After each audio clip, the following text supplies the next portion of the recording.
Y'all know they don't be liking what I be talking about up here. They don't like what I be talking about up here. Little babies. Little babies. That's what they are. Little babies.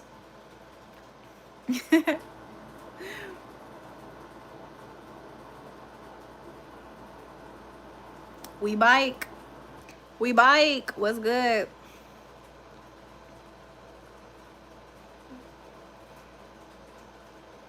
Let me see if I can find a new live here. Found the new live. I'm going to like and subscribe. I'm doing good. How are you guys?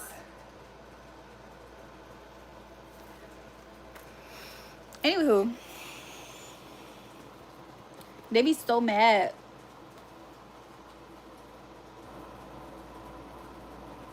I might get off the live in a second. I probably look like my mom and my dad, but when I'm around my dad's family, they used to say when I was younger I look like my dad. But then when people know my mom and they see me, sometimes they say, "Hey, I thought you were your mom." So I really don't know who I look like. I probably just somehow look like both of them. Hey, thanks, Jeff. Stefan, you gonna be good. Stefan, you gonna be good. You gonna behave. Hi. Same for you too? Yeah. I guess it just depends. She finna make me tap out. Is Burberry Drip up here? Where he at?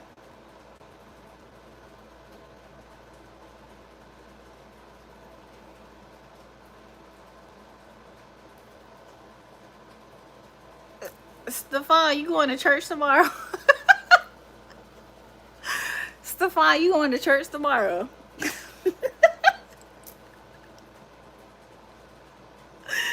Like, what the heck? Make sure you guys double tap the live if you haven't already. Um, a part of me started to do a full face of makeup today. Show YouTube women love me. James Bryant, I don't know who love you. Maybe the Lord. Maybe the Lord when you're being good. You want to go to church tomorrow, Miriam? We should go. I haven't been to church in years. I feel like Stefan been kicked out of a few churches. Not gonna lie, he give me that vibe. He give me that vibe. I ain't gonna lie. James Bryant gives me a vibe that when he was in children's church, he disrupted. He bit somebody or something. Hey Nala, what happened, boo? Stefan fought a kid for skipping them in line for communion.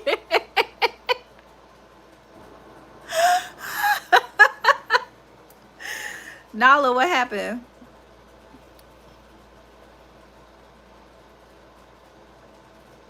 Stefan said he want a guy with titties. We have no power, but my Gemini ex picked me up and we reconciled. Oh, that's sweet. I'm happy to hear that. James got burn marks where they put holy water on him. He got boils. Anyways, some Haitian black guy. That's what you want, Stefan? A Haitian black guy? Stefan was telling us that he's Italian. Um, Nala, what's going on? It's like a weather, severe weather. James Bryan's being delusional. He thinks YouTubers actually love him. Your name is Seguin. Okay. Am I the only one who don't like autocorrection?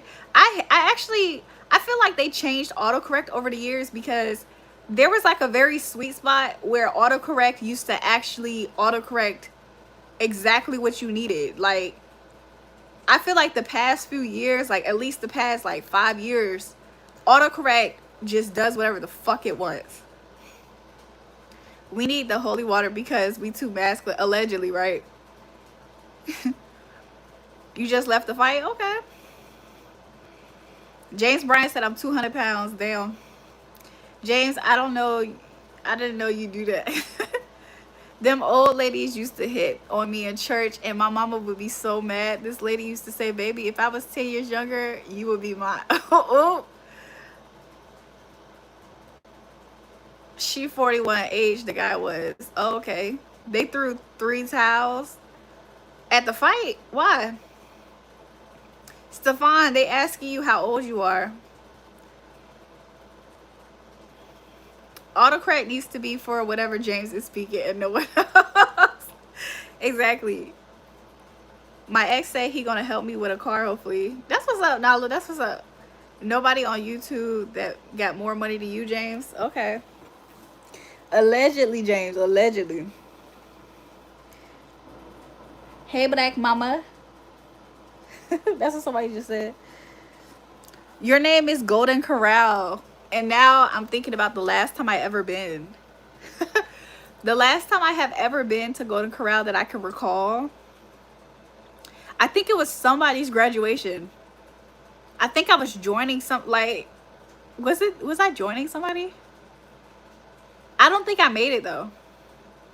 But I haven't been in Golden Corral in so long. I stopped using autocorrect because it always puts or ho when I'm trying to talk to a girl at the innocent. Dang. Love is not about poor or rich. Love is should be about God. I had steak and shrimp. That's what's up. When the last time y'all, what was the last thing that y'all got from Golden Corral?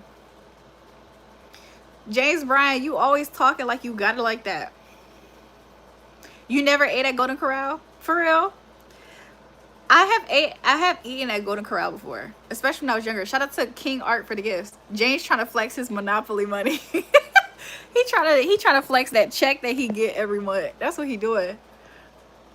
The Golden Corral, like 2 miles away from my house, closed permanently. The one that was close to where I was at closed permanently too. The last time you ate there, it was fried chicken and barbecue ribs. I had told somebody today that I wanted some. So like I was standing outside earlier today. I was like, I could smell one of my neighbors. One of my neighbors was cooking on the grill. And then somebody asked me, they said, oh, you want something on the grill? I was like, I want some ribs.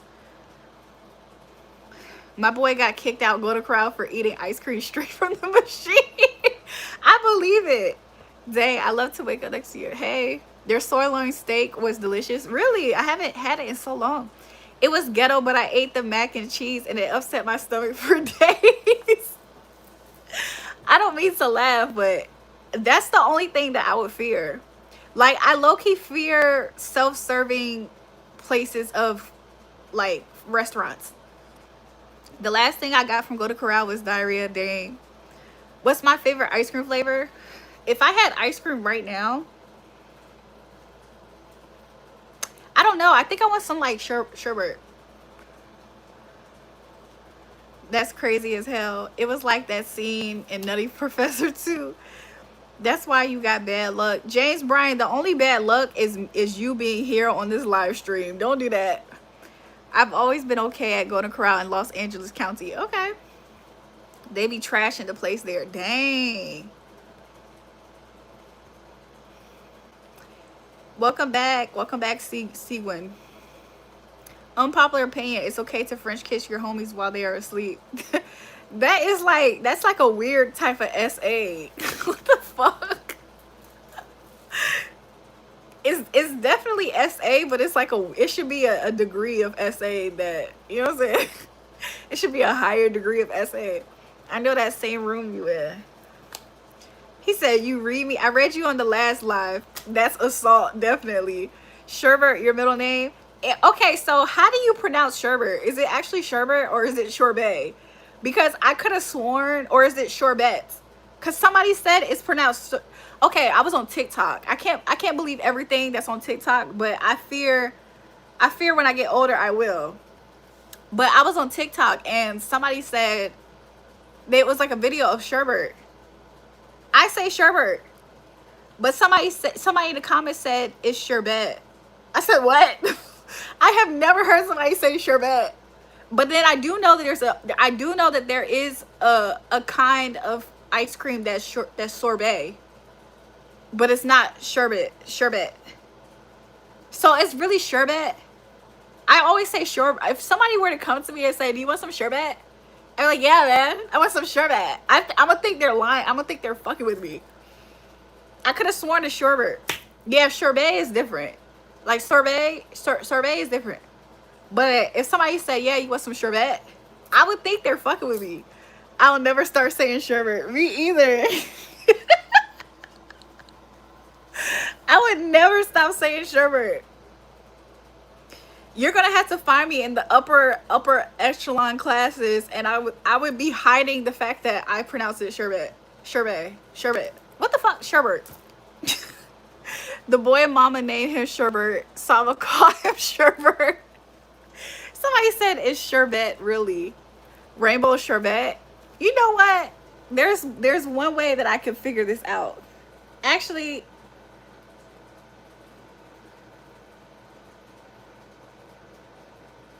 let me see.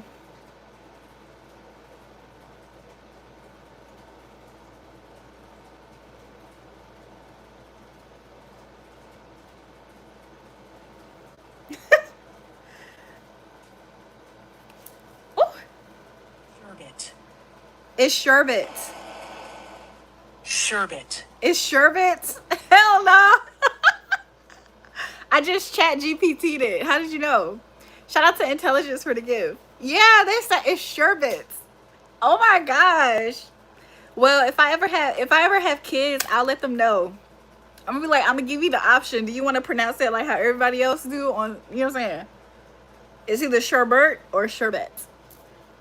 I want some sherbet. Everybody gonna look at me like I'm crazy. They're like, "Girl, what the fuck you talking about?"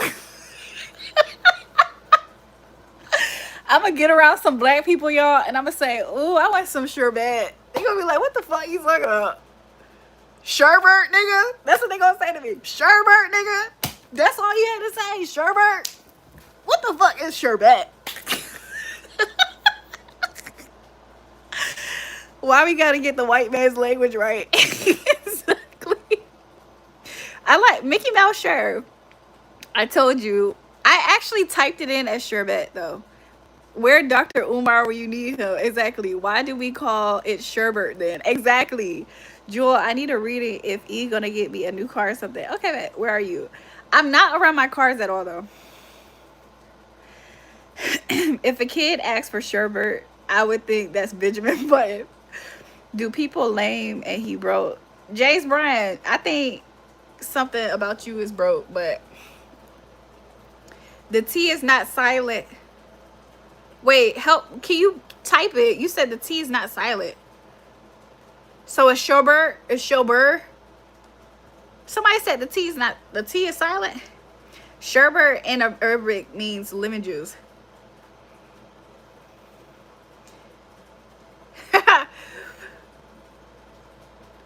So it's sherbet. Sherbet.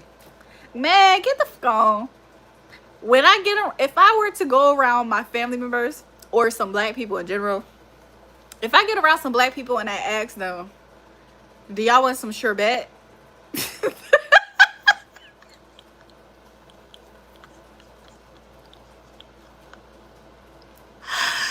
Do you know that whole night they not gonna let me live off of that? I'm Shior, babe. Nah, gelato is the no, I love gelato. I love gelato, but if I get around some black people, bro, and I say, "Do they want some sherbet?" They're gonna look at me like, "What the fuck is you talking about? Is that a new bet? That's a new bet. That's a new game. It come with dice." I placed a sherbet the other day. What you mean? Like what? The fuck? Somebody gonna know the answer. Black folks be know. I'm not gonna lie. Of course, I'm being funny. I don't want to down my people. They gonna know what I'm talking about. But at the same time, they're gonna clown me for knowing what I'm talking about. Sherbet. Jewel thinks she French.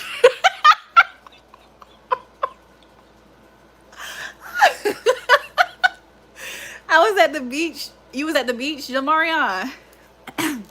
Hell nah. If you're around our people, you better say sherbet. Don't try to act bougie. Hell nah. I'm gonna be look. My family members are from Midwest. They're from Ohio. My family members are from Ohio, right? I grew up in Virginia. So when I used to be around other kids and I used to say, I want some pop, they used to be like, what is you talking about? What's pop? I'm like, I want some pop. What's pop? And then I got accustomed to saying soda. I got accustomed to saying soda down here. So then when I go up to see my family members and I say you got some soda, they're gonna be looking like, soda? Why are you what? Why are you saying soda? You know what I'm saying? I feel like geographical areas and cultures are so unique. And I feel like that's something that makes people so unique. You know what I'm saying? You say soda pop, true, just put it all together, right? But yeah, when I was very, very young, like my family called it pop, like all the time. I don't know if they call it pop that much now though, because I feel like we probably call it soda. But I used to go up to see my cousins and stuff. I used to be like, oh, I want some soda. Soda? Girl, pop? You want some pop? You call it carbonated soft drink? That's funny. But yeah.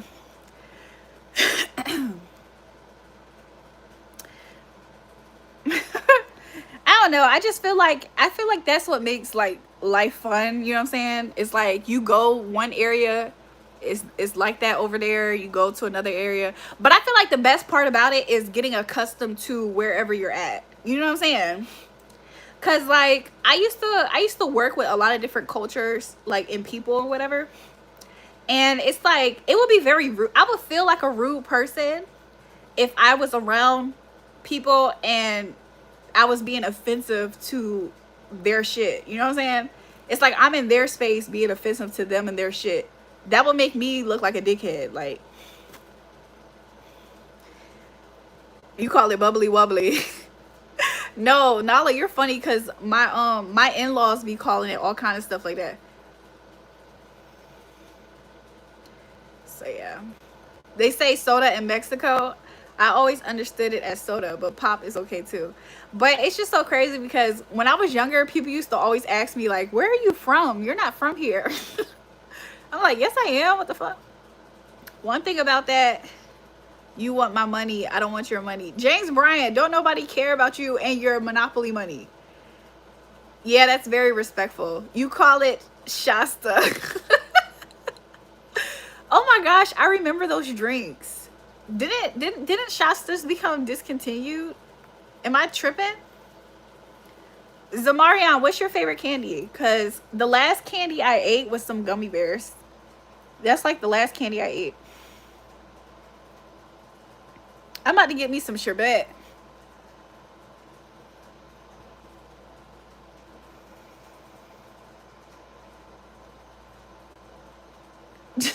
James Bryant said for your boyfriend no name. What? What do you think I'm on? James Bryant, what do you think I'm on? Jewel, do you have power? Like a light? Like are lights on? No, in the Walmart I go to, they sell them. They still, oh, Shastas are still, there was, okay, what was discontinued? It was like a drink that reminded me of Shastas. I don't remember. How bad would your family jump on you if you said the flavor of a drink instead of the color? I feel like Fago, I think it's Fagos that I'm thinking about. Nala, where do you live? Chicago? RC Cola. I need some powder. Huh? Nala, if you need that, I can find it for you. What happened to your boyfriend? James, why are you over concerned about stuff that is not your business? Anyways, yeah, Chicago, what? Chi-Town City. That's what's up.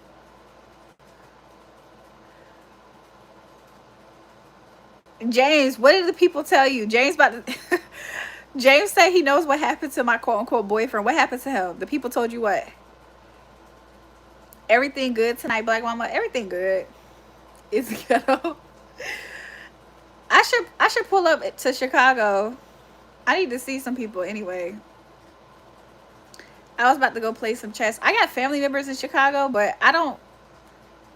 One time we had a family reunion in Chicago,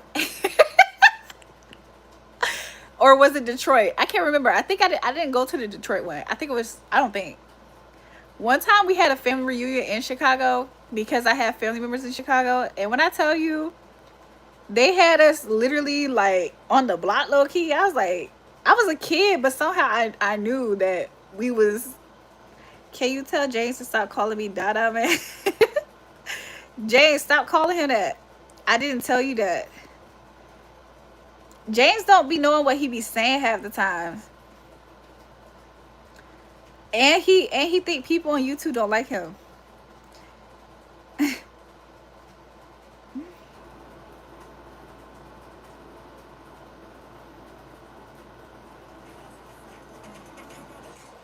From Chicago, Illinois. That's what's up.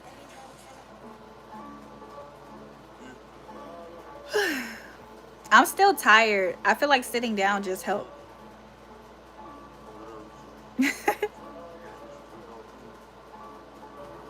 This is what I'm watching.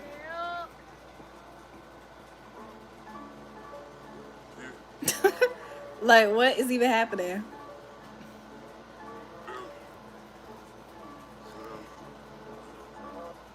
What if I woke up one day and could just do that?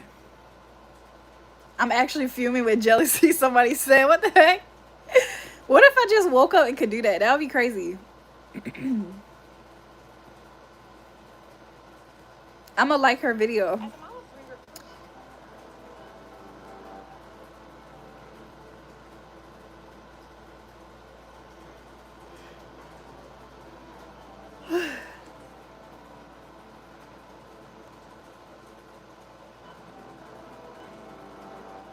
Joy, you would go viral, please.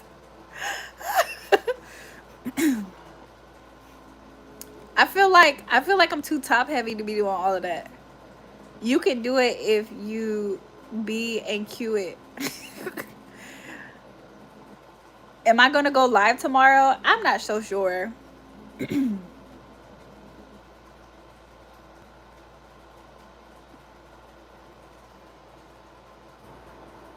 Your shadow flow, Nala. That's what's up.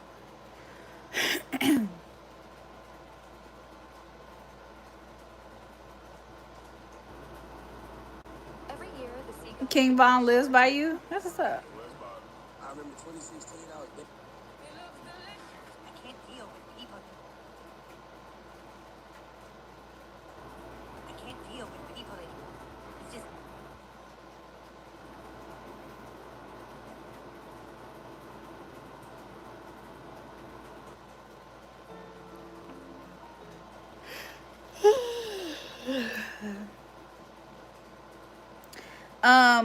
Am I high? No, but I'm kind of tired. Nala got ghosts in her house. I'm kind of tired. I'm watching TikToks. They keep putting random content on my page. You're doing the same thing? Or are you high? Which one?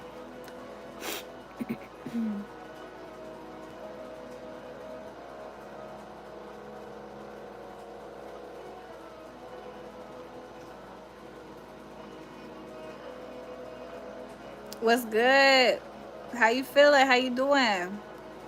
How y'all doing? I'm ready for the Christmas commercials, not gonna lie. Pat Pat, don't say that. Cause you know they like I started seeing Halloween ads in the middle of July.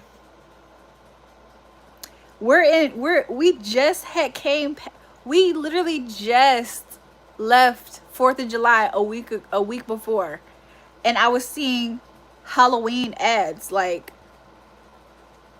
that was crazy. I like the Kleenex commercials though. They're cool. They're cool.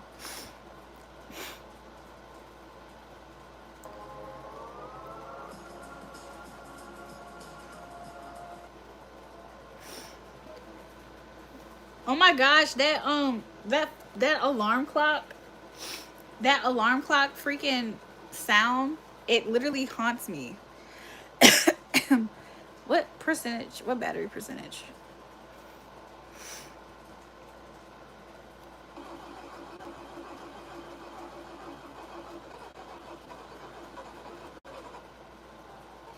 You been doing good, Jeff? Me too.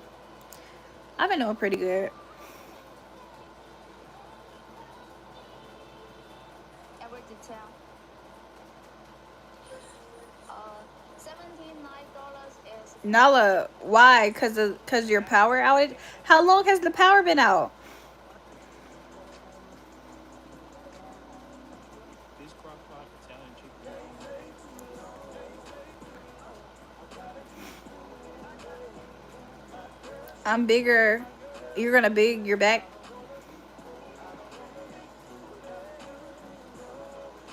Study the word sculpture. Why? Yo,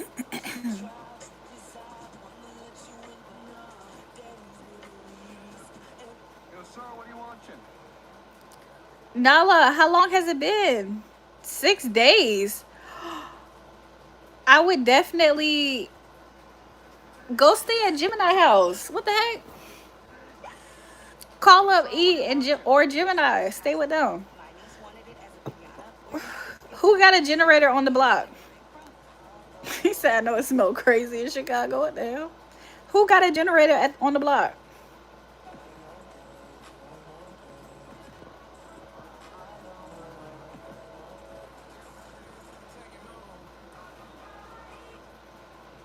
He has work. He sent me back home in an Uber. Dang.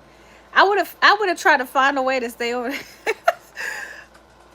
Boy, a 64th King Von rest in peace. Dang.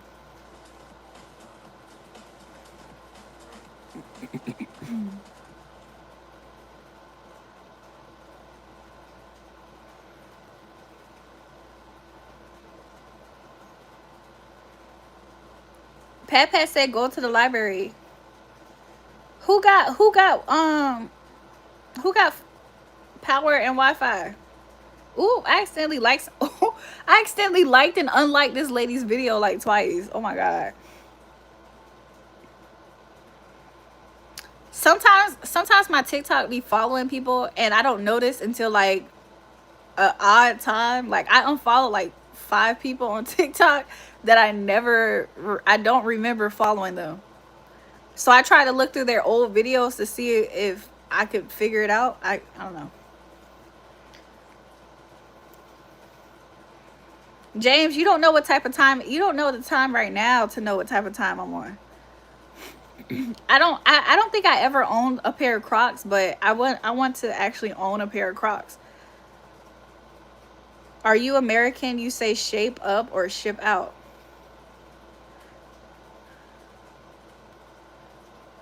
I remember the first time I ever experienced Crocs. It was like some years ago, but I realized why people wear them. It's the whole area. It's power out. It's not the bill. It's from the tornado knocking it out completely. Dang. There was another tornado in Chicago.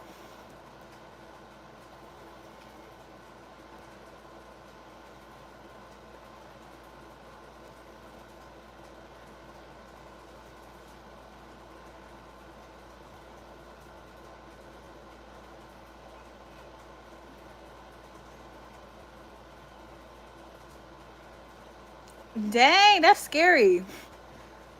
Do you think God is mad at the city of Chicago?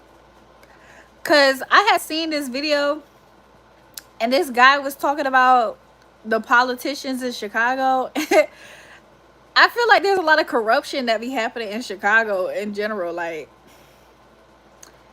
I be wondering, like, is God mad at Chicago? That wasn't a tornado. That was tuned off the shot. Tomatoes. I said that. I said maybe Mother Nature is angry, and yes, it's very corrupt here. It's always the people in power in Chicago that I found to be the most corrupt.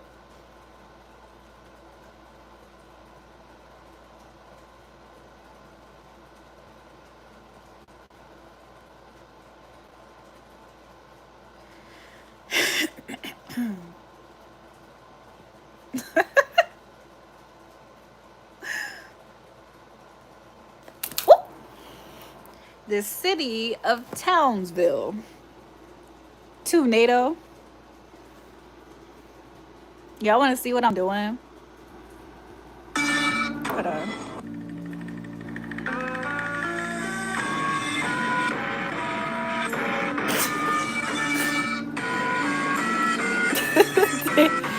Yo, they dead wrong for this. It be the most random things. What the hell? You saw that video recently? Go through my photo gallery. I don't know. I don't know what could be possibly in my photo gallery for me to want to go through it. I'm kind of scared. I'm kind of shook. Let's play a game. I'm kind of shook. Alright, y'all, here is your awaited tutorial. So let me put like a recipe Go to June 3rd. June 3rd? Let me go to June 3rd. What year? This year? What was happening on June 3rd? Let me see. Oh wait, I accidentally opened up my calendar app. What a very smart girl I am. 2002? I'm sorry, 2022. Let me see. Do I just go to the year?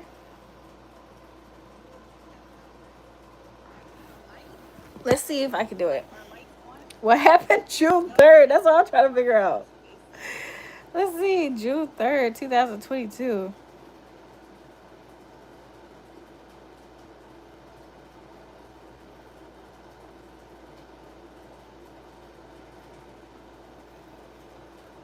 I'm in 2022, April, March. I need to go down. Okay, we in May. Let's see if I got June 3rd. June 1st to the June 2nd. I was in DC. I was in DC. Hold on. We're getting there. June 3rd, I had throwback pictures. Where's my first June 3rd picture? Hold on, let me just do a review, I guess.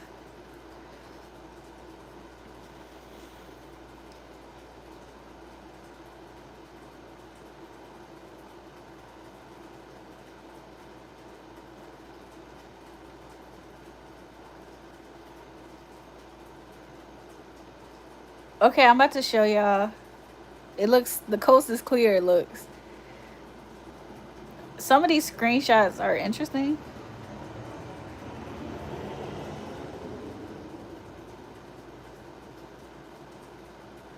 Okay, so let me go to the start. Okay. Oh man, mine's is empty. This is a different phone. See the president? Somebody's saying my feet stink. Okay, so this is a picture of my dad, apparently. This was like the day before. But apparently it led me like to research fingers. What the fuck? Apparently I did a research about what this fingers mean because I realized that me and my dad have the same hand. Like I have my dad's hands, right? So I guess I took a screenshot because I had saw him recently around my birthday. So I guess I took a screenshot of his hand from that day. And so I did research. This is the first screenshots of June 3rd, 2022. These are like throwback pictures of me from a birthday from 5 years ago. Well, then in 2022, it was 5 years ago. But this was like a birthday that I went with. Do y'all remember when I said I had went with that man? I had went with that man on my birthday because I was bored. That was this day. This is literally... Sorry, y'all, I'm burping. This is literally... It tastes like Fruity Pebbles. This is literally the day that I went, I think.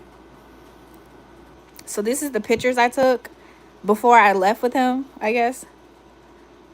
This is like an older picture from 6 years ago. This was like a random screenshot of YouTube at the time. I used to listen to this lady, and I used to listen to this song all the time. I don't know if I was watching something, but apparently I was watching something that I probably don't watch often. I was really heavily into my spirituality, I guess.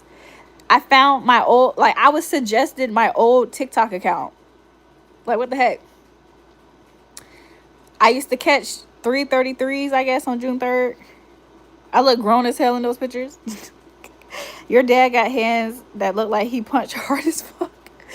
This was a screenshot of my TikTok at the time. I used to get pretty decent numbers on my TikTok, I guess. This girl right here, she used to contact me and we used to talk about God because we used to do prophetic messages on our pages. So she would talk to me about stuff. It's a story behind her, girl. It's a story behind her. This was my Twitter at the time. The way I was bombarded with downloads and confirmations, I guess. I really wish right now I knew what the fuck I was laughing at. But it must have been somebody else. Like, I had an Instagram at the time, I guess. These are, sometimes these screenshots are accidents, by the way. But they're still on my phone. Like, I need to delete them. I was attacked on Twitter. I look better now? What the fuck? Thanks, I guess. I'm burping up cereal. The cereal tasted like candy. Like I was just eating candy. I had a fascination with cats and this song. Bible verses about flowers. What does the Bible say about sunflower? Like, what the heck? This is literally what I was doing June 3rd, 2022. I was literally just interested in random shit. So, sunflowers, biblically, I guess, it represents faith and adoration for all that is, the true faith and loyalty to something that is much bigger and brighter than themselves. In esoteric Christianity, the sunflower is a symbol of God's love. It relates to self-respect, which means being authentic and embracing your own individuality. No, the sunflower didn't come from the song. I just so happened to just been, this was my song at the time. But I was seeing a lot of sunflowers at this time. And I always associated sunflowers with abundance. And I wanted to just double check as to why I associate sunflowers with abundance. So I looked it up because I had went on a road trip. So let me see. These videos right here, I was in DC. I was in DC. And so when I on my way to DC, I was seeing a lot of, on my way to DC, I was seeing a lot of sunflowers. The trial of the innocent. I don't know. Some of these things mean things, but I would have to like break it down, I guess. I think I was trying to screenshot these cats, but I never cropped it. The glory of God seen in their life attracts others to come and experience it. So yeah, I was just heavy in my God bag. What is this? I want to hear it. Yeah, back in the place. But it's not a regular place. This is a very special place. This is full of nature. This is where I'm from, you know. This is my own place. You know what I mean? What place? Quick place. Out of the Glock. You a piss spot, you a shit face. This is where I take the dude of this player. I rather take a dude right here in the wild.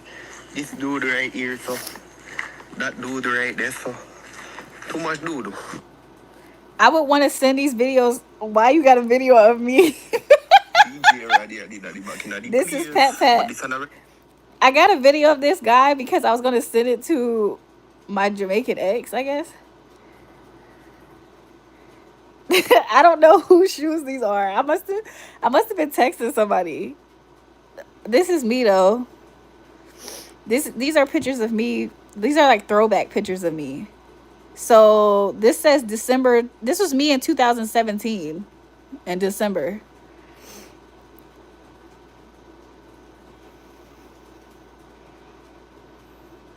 I guess these are just throwback pictures of me. Sometimes you got to check up on yourself.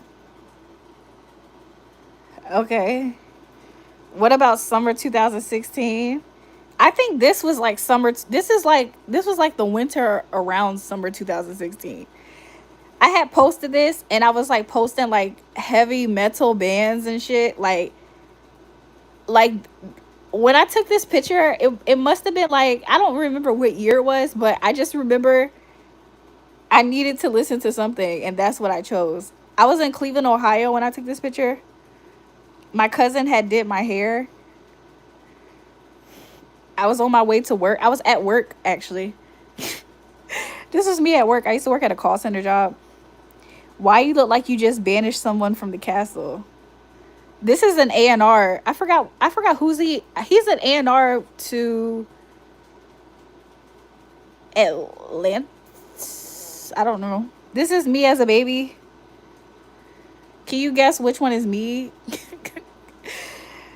This is an old throwback of me. I had made this. I was really into hair, so like this is my shit. This was me.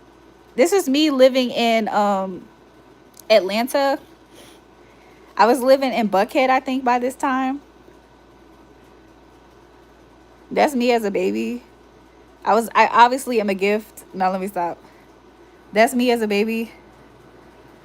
That's me as a baby. That's my mom. Okay, wow. Oh, so okay, so there, do you guys remember the website ask.fm? Somebody had asked me this on ask.fm. They said, "Would you rather be a lonely genius or a sociable idiot?" And I I used to reply stupid shit. Like I thought it was funny. And I said it wouldn't matter cuz just like you, I get lonely too. I guess that was funny back then. I was literally in high school or some shit. Wish my booty was popping like that. Oh, I miss my friend Tiffany. So yeah, those that's not my hand, by the way. That was like inspo. This is me as a baby. You know what I'm saying? Real genius vibe. You remember ask.fm? They used to always ask like random questions. Like this was my photo inspo. I don't know who this person is at the moment, but I had got inspiration to take a photo shoot like that around that time. Rough night, yo, what the fuck? This isn't even a mimosa. This I don't even think that's a mimosa. Like what the fuck? Jewel built that PC. I built it. This is so I used to stay in Atlanta. This is like one of the houses I used to stay in Atlanta. This is me staying in that house in Atlanta. This is me before I moved. Yeah, this is me before I moved. Um I don't know why I have a picture of this. More Twitter stuff.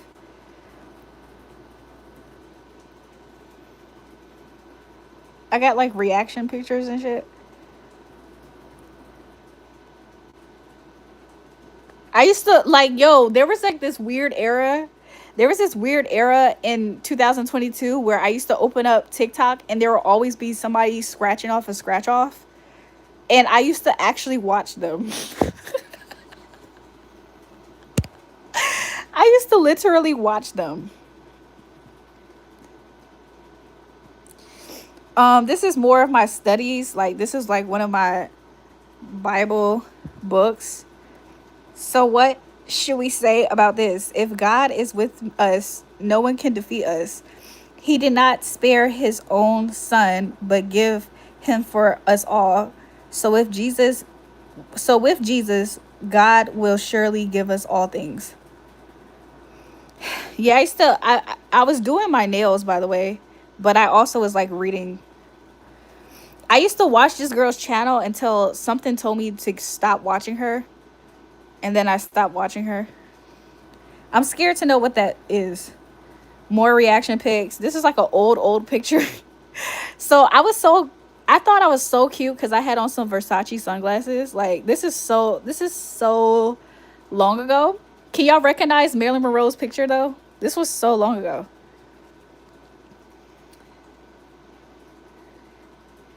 But yeah, I don't know. This is like an old picture of me. This is like this is me in DC. I was so thin. Look how thin I was. So recently, Part of the reason why I was so thin was because I was like, hold on. So part of the reason why I was so thin was because I was fasting a lot. I was like praying and fasting. It had nothing to do with me, how I physically looked. Although I will say this, before I started fasting, I was gaining a lot of weight because I was going to do a procedure cosmetically on my body. In a pickle, you're funny, Pepette. Am I sleepy a little bit? So when I was living in Atlanta, I started gaining a whole lot of weight because I was about to get a procedure done to me to move my fat around my body. And then it's so crazy because I never I literally tried my hardest to gain a lot of weight, right? And so as hard as it was for me to gain weight, by the time I gained the weight, I had finally changed my mind on getting the procedure done for some reason.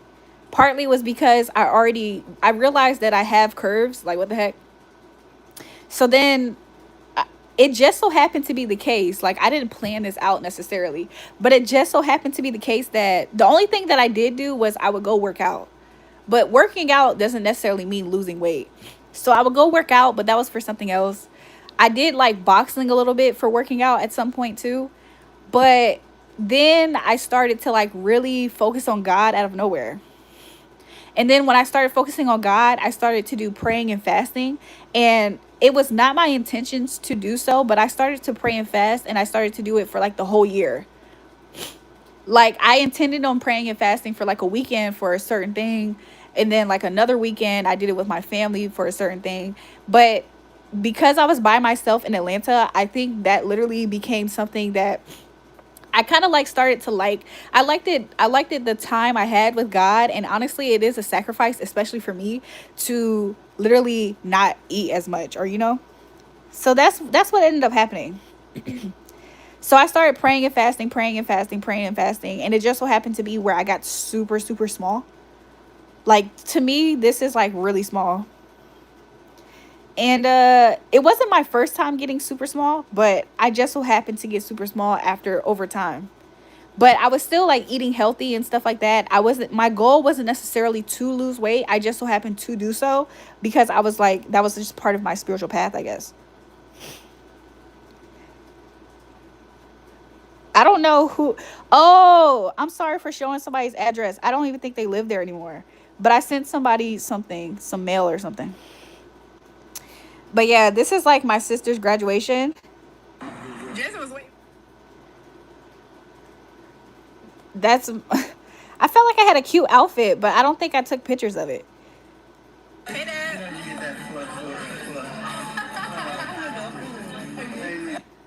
I don't know if I have a picture of us. But yeah. This was me at during my sister's graduation. I went with my mom. I went with everybody to my sister's friend's place, and everybody here was ignoring me. It was so weird. It was like the weirdest thing ever. Like I legitimately was in the presence of everybody. They invited me to come out. They wanted me to come out, but everybody ignored me here. Why is correct? Why is correct? This was like the meanest shit ever. Like it was so weird. Like I really wish I could figure out why everybody decided to do that. But legitimately, everybody there was ignoring me. So I literally just set up my phone and started eating. I was fully remote for a few years, and then I got a new manager. It's always a new manager. It's always a new manager. Yeah, Mess up the flow. yeah, yeah. We are definitely gonna get back to the concert. You think so? Yeah. So good today. Same. Yeah. Somebody had said something to me, I guess. Seems like you went to war. But it was supposed to head. I don't. But yeah, that day was so weird. Like I really wish I could tell you what exactly made them do that, but I have no idea. I was friendly to everybody. I was helpful. Like when it came to setting things up and tearing things down, I was helpful and everything. This was the food that I ate though. But yeah, everybody there literally just ignored my ass. Like it was just this is me after ready to leave and it started raining. Again, I'm by myself.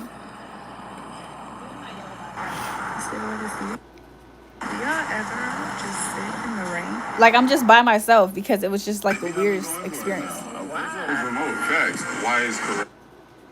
It's just weird. Like people are mean as shit, I guess. It was all the universe energy you gained. It's hard not to be jealous of greatness. It's just so crazy because I was just chilling. Like people hit me up. People hit me up to kick it. Like what the heck? And then while I'm there, everybody was ignoring me. And it wasn't like a normal ignoring. It wasn't like I was seeking people to talk with me necessarily. It's like I would ask somebody something, they ignore me. I would and then they had the nerve to play some weird they had some weird thing to like play and they I don't know, they played some weird mind game with me that day, to where after everybody ignored me and once I started to be in my own world and I was on my phone, then at some point somebody had asked me something like, are you going to help your mom with something? And then I looked around and I said no. Somebody had said that. I don't think it was my mom who asked me, but somebody had asked me. They said, that's the only time they acknowledged me. They was like, are you going to help your mom clean up? And I looked around and I said no. And then they treated me like I said I was going to go kill a baby. And everybody in there started gasping like, oh, what? You're not going to help your mom? I said, so I'm not going to, like, what the fuck? Could you imagine being invited somewhere and the whole time you're just being normal, trying to talk to people, and they just straight up ignoring you? And the only time they acknowledge you is at the end of the night to say, are you going to help clean up? When the whole time you was trying to get people's attention for, hey, da-da-da-da, you was trying to add to conversations and stuff, and they were like, what the fuck? No, I'm not about to help. I'm not about to help nobody. But you would have thought I said I'm about to go kill a baby in the middle of the street. They were like, oh, you're not going to help your mom? You're not? I said, no, I'm not. And they try to treat me like I had a bad attitude. Like, get the fuck out of here. So I walked off. When they start playing that stupid game, I just walked off, like, and I went to the car. And I would just never forget when people do stuff like that. Like, that's just it's like the meanest thing. And it's like, realistically, y'all are inviting me out to a place just so that way y'all could feel important by ignoring me. Get the fuck out of here. Who do they think that they are? Like, I never once said, oh my gosh, I really want to come out. I really want to see you guys. No, I'm there because I'm supporting. Like, I'm there to support you guys. And you guys are trying to treat me as if, get the fuck out of here, bro. Papa Joel was on that timing too. Oh no, he wasn't there. He was there the day before. He was there the day before when we went out for brunch. But every time I'm around my dad, you know what? I don't know if that's the case, but it could be. Like, I don't know. Good. Like, sometimes I wonder if I don't know if this is the case for them, but it makes me wonder if, you know how some people won't build a relationship with people, but then they get mad when other people have built relationships with people, and then they take that animosity out on people.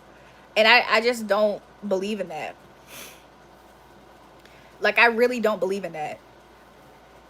Like, I saw this girl on TikTok share a story. She was saying how, like, I guess for her and her situation, she had a relationship with her dad, and her dad has kids with another woman, but her kids don't build that same relationship with the dad. So her brothers and siblings from another mother, they treated her bad as if she was her dad's favorite. But it was like, she herself said, she was like, well, y'all have had plenty of times before my dad died to build a relationship with him. Y'all never built a relationship with him. So how are y'all gonna make it seem like I'm my dad's favorite or something like that when y'all ain't never went out your way to try to connect with him? I don't know if it's a case like that with them. All my siblings, we have the same parents, by the way. So I don't know if it's a case like that with them, except for my older sister. But, like, I don't know. But it's just very weird. Like, I hate that energy so bad. Like, That's so fake. Like when people start acting fake like that, I just distance myself from them, because it's like, you're not about to sit here and treat me. That's why I started this live stream talking about it.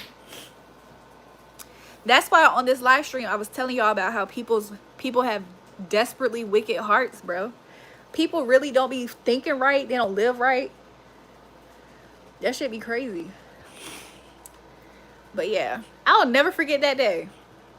Could you imagine, like, I'm out there to celebrate my sister's graduation. Every single time every single time it's a moment to celebrate my sister, they all try to ignore me. That shit is weird. I will never forget when my sister, I don't think it was the same time.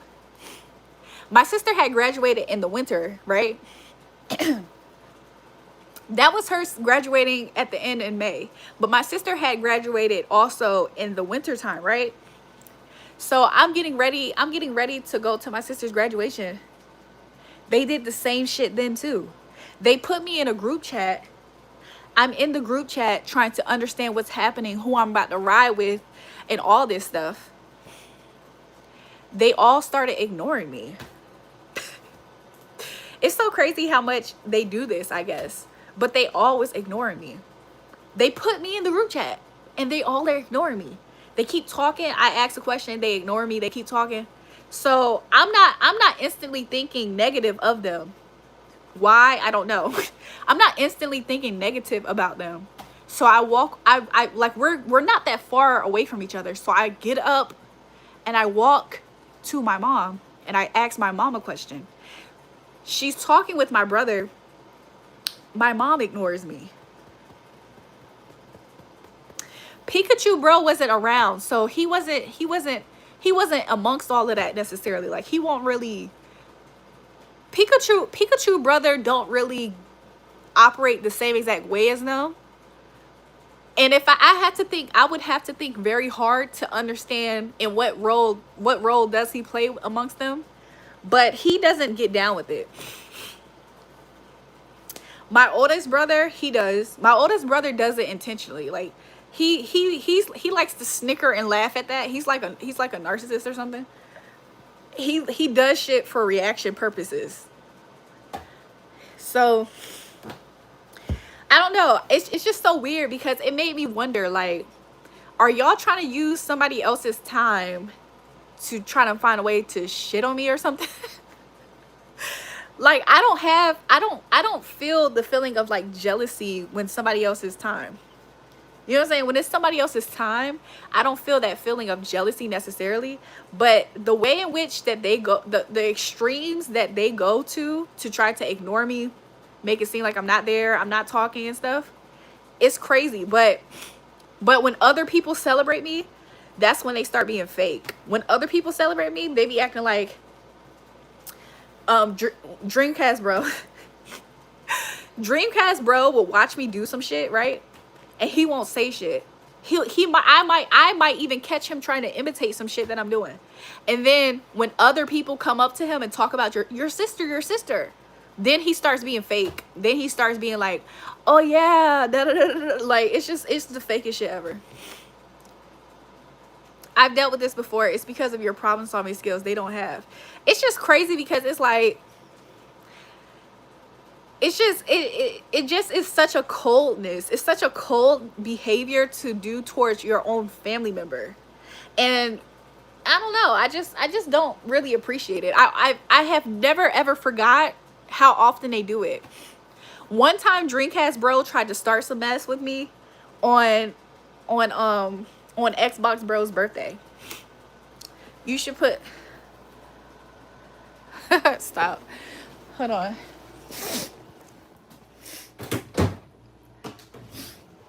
One time Dreamcast bro, it was Xbox bro's birthday. And so we're about to celebrate his birthday. He didn't walk in the house yet. And so my mom and Dreamcast bro, they're like putting final touches on his birthday cake.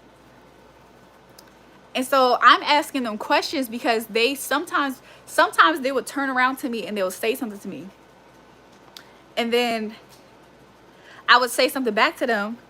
and they would just act like they can't hear me all of a sudden. And I'm like, like, I don't know, it's just really disgusting behavior. Like, it really, in my opinion, it don't take all that to really, you know what I'm saying? Like, I don't know what the point is of that. I don't see the point in all of that, you know what I'm saying? But at the end of the day, I really don't give a fuck about any of that. And if I don't give a fuck about family members doing that shit, I damn sure don't give a fuck about strangers doing that shit to me. I could care the fuck less. Like, who? I don't give a fuck. But yeah, people do weird shit, bro. All because they're intimidated, I guess.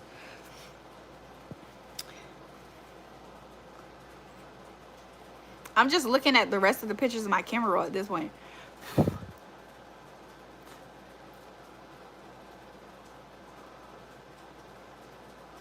Your sister sounds like my cousin that dates the DM.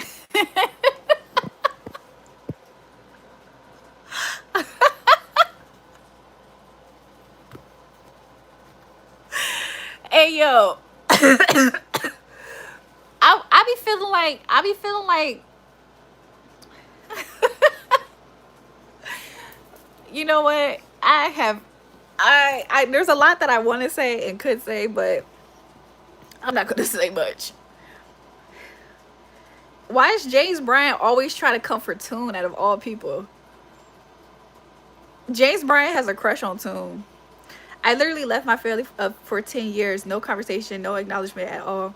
When they came back, I had a value in the truth. Your greatness is self-generated. They can never take that away.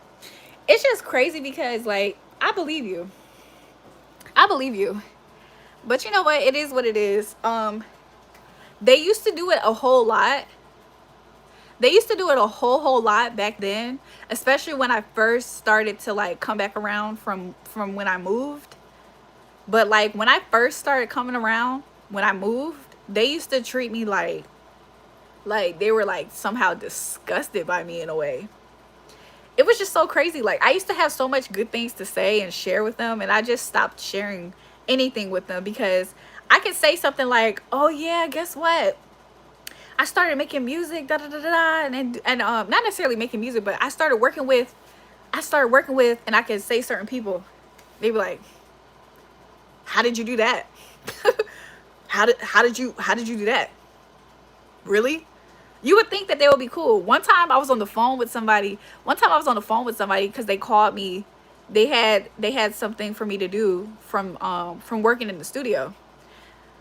And so they calling me or whatever, and I'm like, oh yeah, I was like, I had told him, I was like, my brother don't believe me when I told him that I be working with da da da da da da. And he was like, really? He was like, oh okay. He was like, put me on speakerphone. So I put him on speakerphone, and he started talking to my bro. You would have thought that in those moments you would think like, you know what I'm saying, your family members be proud of you to some extent. Hell no. So I like learned soon to just keep my business to myself. So they don't really know that much about anything. And I don't see no incentive on telling them anything realistically. It's sad that it's like that, but I have no incentive of sharing any positive news with any of them. Because they just are so bad when it comes to me. When it comes to me, they act like so disgusting as people. So, you know, it is what it is. It is what it is. I'm still tired though.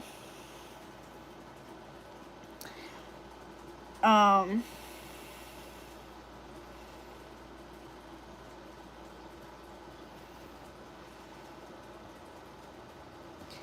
mean, it's messed up, but it is life at the same time, you know what I'm saying? I don't do anything to try to make other people happy either, by the way. Now I for sure, I feel like it's so crazy because there's been times in life where I have used the motivation to push through for my family. That was when I was like younger. But I started to see over time I started to see that I can't use for my family as a way to push myself to go forward. So now, as sad as it is, I just have lost that as the driving force. It's very much so personal for me. You know what I'm saying? Now I just am like, you know what? I want to do this for me. Like, you know what I'm saying? I don't try to go out my way to make anybody proud because, you know what I'm saying? People can be, and then it's like people be so fake. Like, on the inside you can like something, but then on the outside you're acting, you know what I'm saying? I got married last year. My wife's sister came to my house when I was at work and stole my cat. Then she denied it, so I told my wife, go get my cat back, and she said her sister didn't take it advice. So your wife doesn't think that she stole. Why do you think she took it though? Why does your wife think she didn't take it, and why do you think that she did? Sorry y'all, I'm burping. What's my favorite perfume? At the moment I don't know. Oh my gosh, it's like hiccups and burps. At this time I don't really have a favorite scent, ironically. Somebody gave me a compliment. Two people gave me a compliment off of my natural scent after I get out the shower. So at the moment I genuinely don't have a favorite perfume at the moment.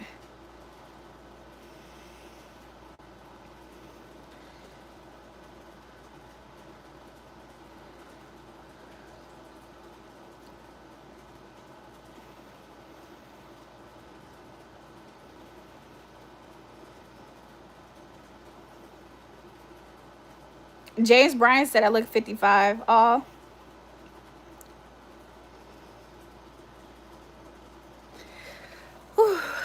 I think, do y'all think I should put on makeup tomorrow? Because I haven't put on makeup in a long time. And you know, have y'all ever just opened up your front facing camera? Have y'all ever really just opened up your front facing camera and felt like it's not doing you justice? That's how I feel at times. That's how I feel at times. But you know, it is what it is. I think I'm gonna wrap my hair up tonight, hopefully, because it's like the weather out here is not preferred. I FaceTimed my wife's sister and saw my cat in the background. I showed my wife the screenshot and she said it didn't look like anything like my cat. Okay, well, how do you feel about the wife? You should go get your cat back. I mean, why do you think your wife is riding for your sister so hard? Does she not like the cat?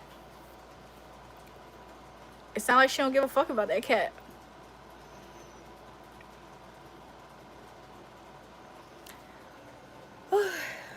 So yeah, go to her house and be like, whose pussy is this? Go to her house and be like, this my, yeah, that's my pussy, that's my pussy.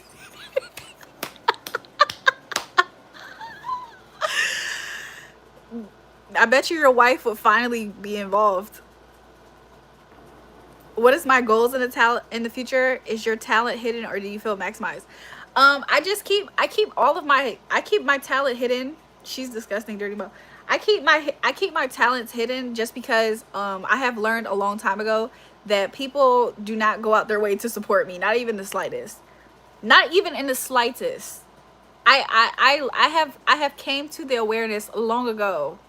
Right before I started my business is when I started to give me the cat. Give me the cat. You're like, hell yeah, bitch, that's my pussy. That's my pussy. Give me the cat. Give me the cat. Let me stop laughing at y'all. Y'all are crazy.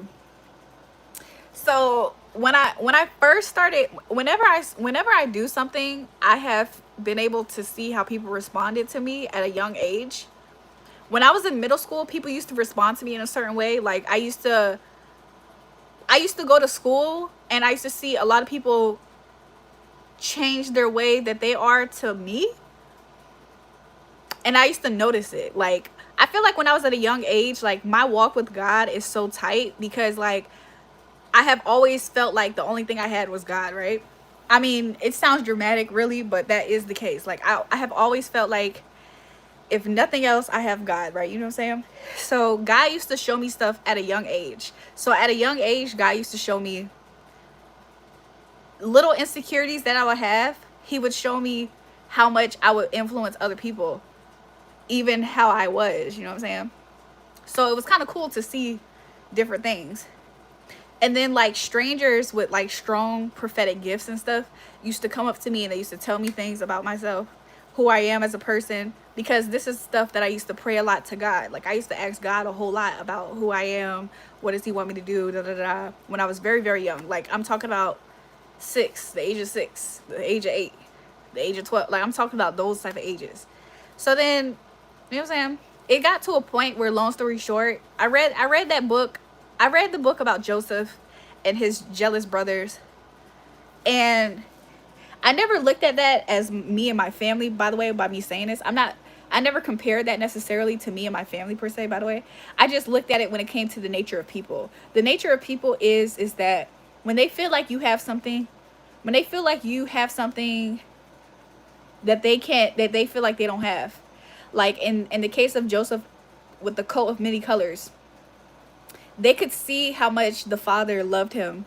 They could see how much the father favored him, preferred him, adored him. And it caused other people's evil side to come out, to where they literally, their first plot is to kill him. Think about that. Like God showed me at a young age, when God does certain things for you, sometimes it is okay to keep it to yourself unless he when and where and how. But I personally don't have the need at all. I have enough wisdom, enough sense to know not to have a microphone out and to announce anything to do with me. Because when people see that on you, when they see that on your life, their first instinct, just like Joseph's brothers, was to what? To kill him. They didn't, the first thing wasn't, oh, the first instinct wasn't just like, oh, we're just going to take his jacket and let him know that we don't like him. We're just going to rough him up and beat him up. No, their first instinct was, we're going to take his coat and we're going to kill him. That's the extent. That's what people are capable of. And I don't mean to say that in a very morbid, literal sense, even though it kind of is. But I just mean it in a sense of like, there's literally no point for me, myself, for anybody to have any type of announcement about anything to do with me. There's no need at all. People's first instinct is to be mad and to take their anger out on you. Like, there was only one brother out of all the brothers that were going to gang up against Joseph and kill him. There was only one brother that had enough of his heart to say, my this will break my father's heart. There was only one brother that thought about it and was like, if we actually do kill Joseph, it's going to break my father's heart. So he didn't care about Joseph. He cared about how he would look in his father's eyes. I feel like this is a sermon today. I feel like this is a sermon. But when you really think about it, every now and again, out of the group of people who are plotting to do evil, sometimes there's one of them that literally has a little bit more, you know what I'm saying? They have a little bit more heart. They have a little bit more of a conscience. They have a little more of a thing that tells them, maybe I won't do this. Maybe I shouldn't do this. Pat said that was Xbox, bro. I believe it. Pat actually believe it. But every now and again, there's one of them that thinks like, you know what? I'm thinking a little bit I'm thinking about the bigger picture here. So he said, you know what, y'all? Let's not kill Joseph. Let's just sell him into slavery. We can make some money off of him. Like, you know what I'm saying? Like, so instead of us just killing him, let's just sell him off to slavery. Like, so, you know, I just, you know what I'm saying? It is what it is. And for those who know the story, you already know Joseph got sold into slavery. Then everywhere that Joseph went, he did climb up the ranks. And every time Joseph was in a situation, before he was appointed second in command of the nation, which is like prime minister, which is basically prime minister, I'm not going to say right now, but every time Joseph climbed up in whatever environment Joseph was in, he climbed up into rank. Joseph was that chain gang. You know what I'm saying? He climbed up in rank wherever he was at because he was just that good. You know what I'm saying? He was good at what he did. But every time he climbed up, there was somebody there to try to sabotage him. And then towards the end of the story that I would like to talk about, Joseph was he got out of jail. Y'all know how the story was. He got sold into slavery. Yeah, he became a politician. He was basically second to the president. You know what I'm saying? He was prime minister. He was like basically like second to the president. But you got to understand what type of life he had to live to have that. Could you imagine in modern day times people looking at all of the talent, all of the experience, all of the appeal to Joseph and think, "Oh, I'm just going to copy everything he does and then that's going to be me." I don't know where that mentality comes from. I don't know if it's just pure laziness. I don't know if it's just a thieving mindset that people have. But I think people who have these get rich quick schemes and they think I'm going to steal from somebody else and then I'm going to use their stuff to get rich quick. None of those get rich quick schemes work in the long run. But nobody who is plotting to do evil like that think about it like that. They don't think about it like that. But anyways. But yeah, Joseph became a politician. I feel like I really enjoyed actually reading about Joseph because he went through a lot of stuff, and the only thing that he did out of immaturity, I feel like the only thing Joseph did, and I think it was more so out of immaturity more than it was him being braggadocious, the only thing he did was assume that the people around him was going to be happy for him and to see it how he saw it. So he got excited and he shared his dream. I had a dream that I was going to be da da da da. And he just was so, I feel like he was just so innocent in his approach of sharing that with people and assuming that they were going to be proud of him or something. Cuz you know, he was like not the very youngest cuz his father had another son, but he was basically like the baby. And you know what I'm saying? So should we time James out or be nice? We're being nice to James only because it's easy to ignore James a little bit. Could it be because of his youth he shared the dream? Yeah, I feel like it's his immaturity. Like, you know what I'm saying? It's innocence. Like, he had a sense of innocence about him. Like, when you're young, you do stuff and then you realize, like, oh, I shouldn't have did that. I don't know if you guys caught the live stream I did right before this, but I was sharing with the live stream how, like, when I was younger, in my immaturity, I have never lived on my own. I had never did a lot of stuff on my own per se. You know what I'm saying? And I had a conversation with somebody and they were telling me how they moved into a place, but they were sleeping on the floor. In my immaturity at that time, I judged them and I did something out of immaturity. But life experience taught me better. You know what I'm saying? So yeah, I feel like it was out of his youth, out of his innocence, out of his not knowing better. He didn't have enough life. He didn't have enough wisdom. He wasn't operating in wisdom to be able to know when to speak and when not to speak. So I feel like I feel like people who know how to bridle their tongues, I feel like they are people who they're exercising a level of wisdom that a lot of people do not exercise. And it's so, like, to me, people who know when and when to say and when not to say, like, those people are people who I definitely can respect. I respect that about them, whether they're good people or not. I can respect that about them. Like, you know when to bridle your tongue. So because of that, I myself over the years have for sure adopted that for myself as well. I know people who I can share with. I know people who I can't. And I know when some stuff is just for me. But that exercise comes from experience most of the time. I agree. And then, like, not to say this in a way to where I'm trying to say that the study of astrology and stuff like that is supreme, because it's not supreme. It's made by the creator.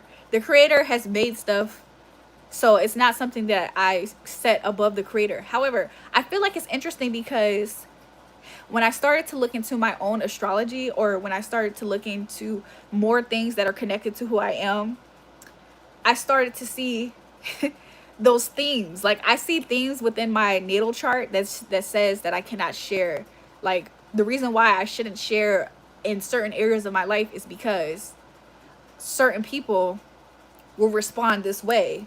And it also is being told based off of planetary. I just think that's cool. That study does matter of the stars. I think it does matter, but I think that I know why people have such a I feel like the study matters, but I know why religion tells people in one way or another. Religious people say that you shouldn't explore that at all. Because I feel like exploring that for some people is a slippery slope. I don't think everybody's grounded enough to be able to explore that.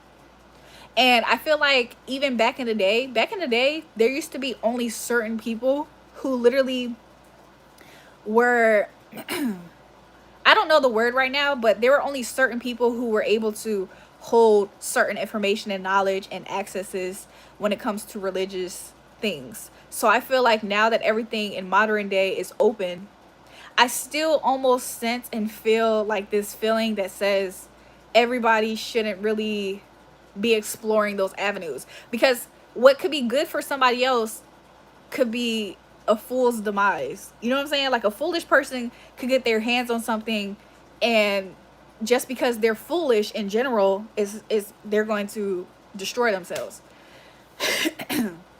Yeah, zodiac. Are you asking what's my zodiac? Because I'm a Taurus. I feel like he would be super locked in girlfriend. What? But yeah, I don't know. I just feel like in modern times, so many people have access to stuff that they shouldn't. Everybody doesn't have the ability to think outside the box, and they may get trapped in the box. I agree. I agree. I agree. Also, some people try to wield what they feel like is power. Hey, welcome back, Nicole. Some people try to wield what they feel like is the power, but they themselves are too immature to be able to even be in that position. So it's no different than a baby behind the wheel. Like a baby behind the wheel, some babies can probably be okay for a little bit, but not every baby behind the wheel is going to do okay and survive. And that's how I feel when it comes to a lot of things in this world that people have access to, or so they think they have access to. And a lot of people do stuff just because other people are doing it.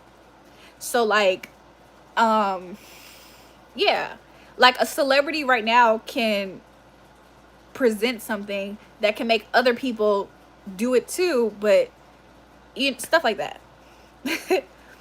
But yeah, that's just how I feel about it. I just feel like everybody should not really be privy to certain things.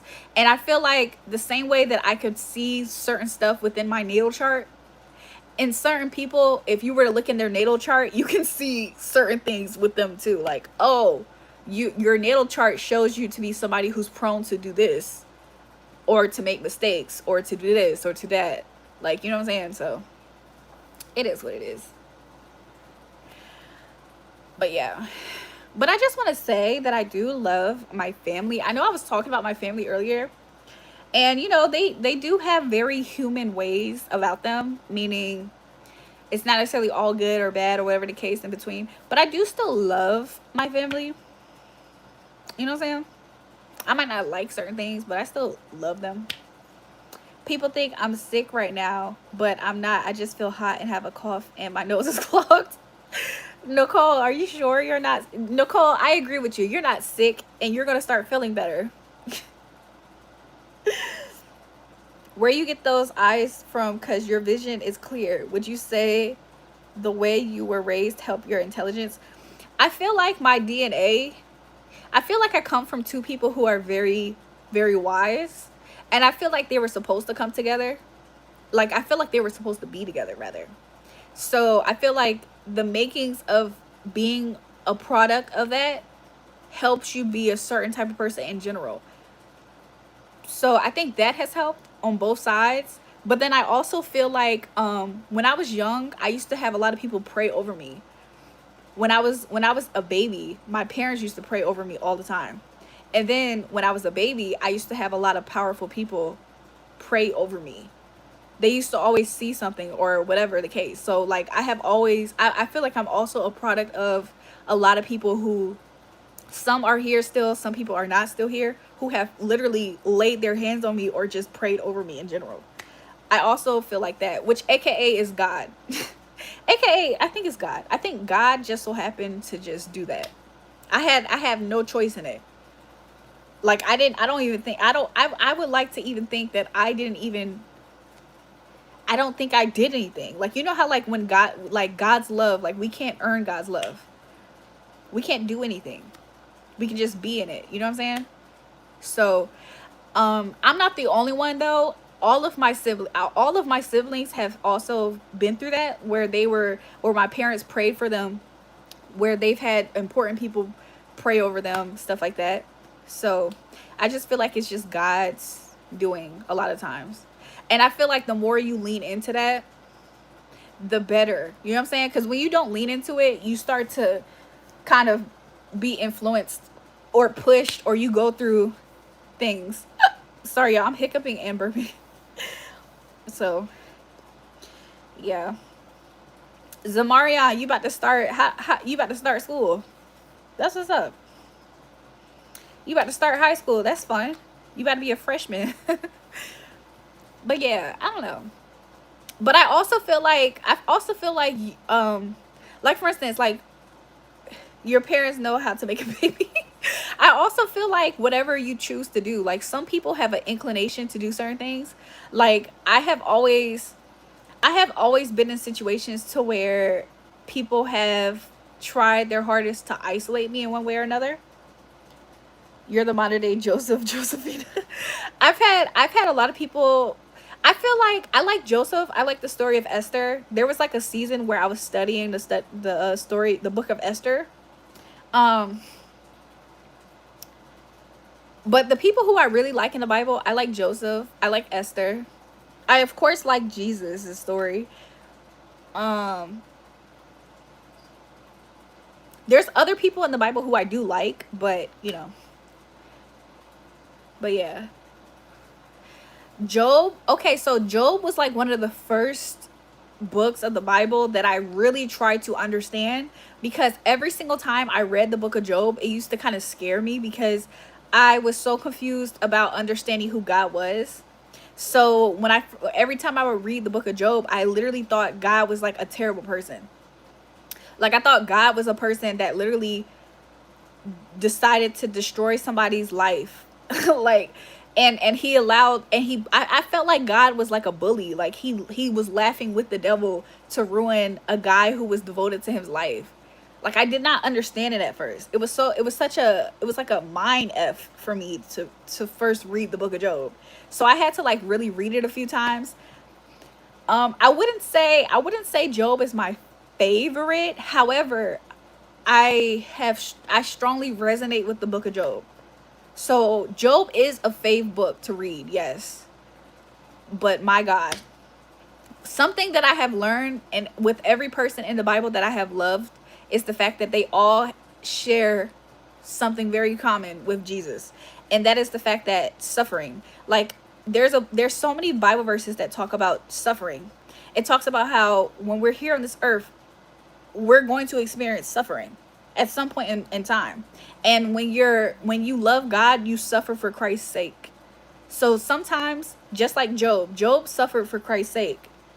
And it's really a crazy thing to think about. Like I remember there was like a season in life where I literally was thinking about that. I was like, dang, that's so crazy.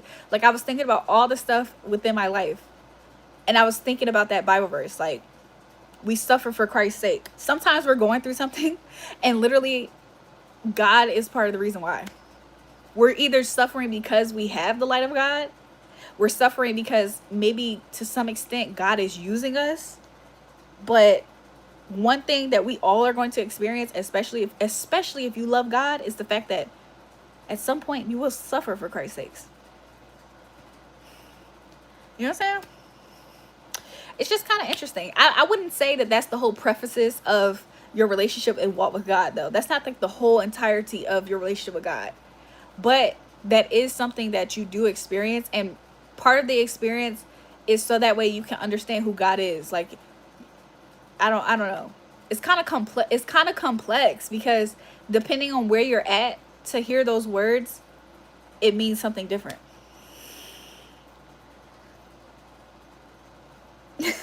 What the freak? What did Zamarion do? But yeah. But then it says obedience is better than sacrifice. So it's like, for a long time, those two Bible verses stuck out to me for a long time. I appreciate you driving in with Job. I've been reading it, but I kind of skimmed through the verse about his friends.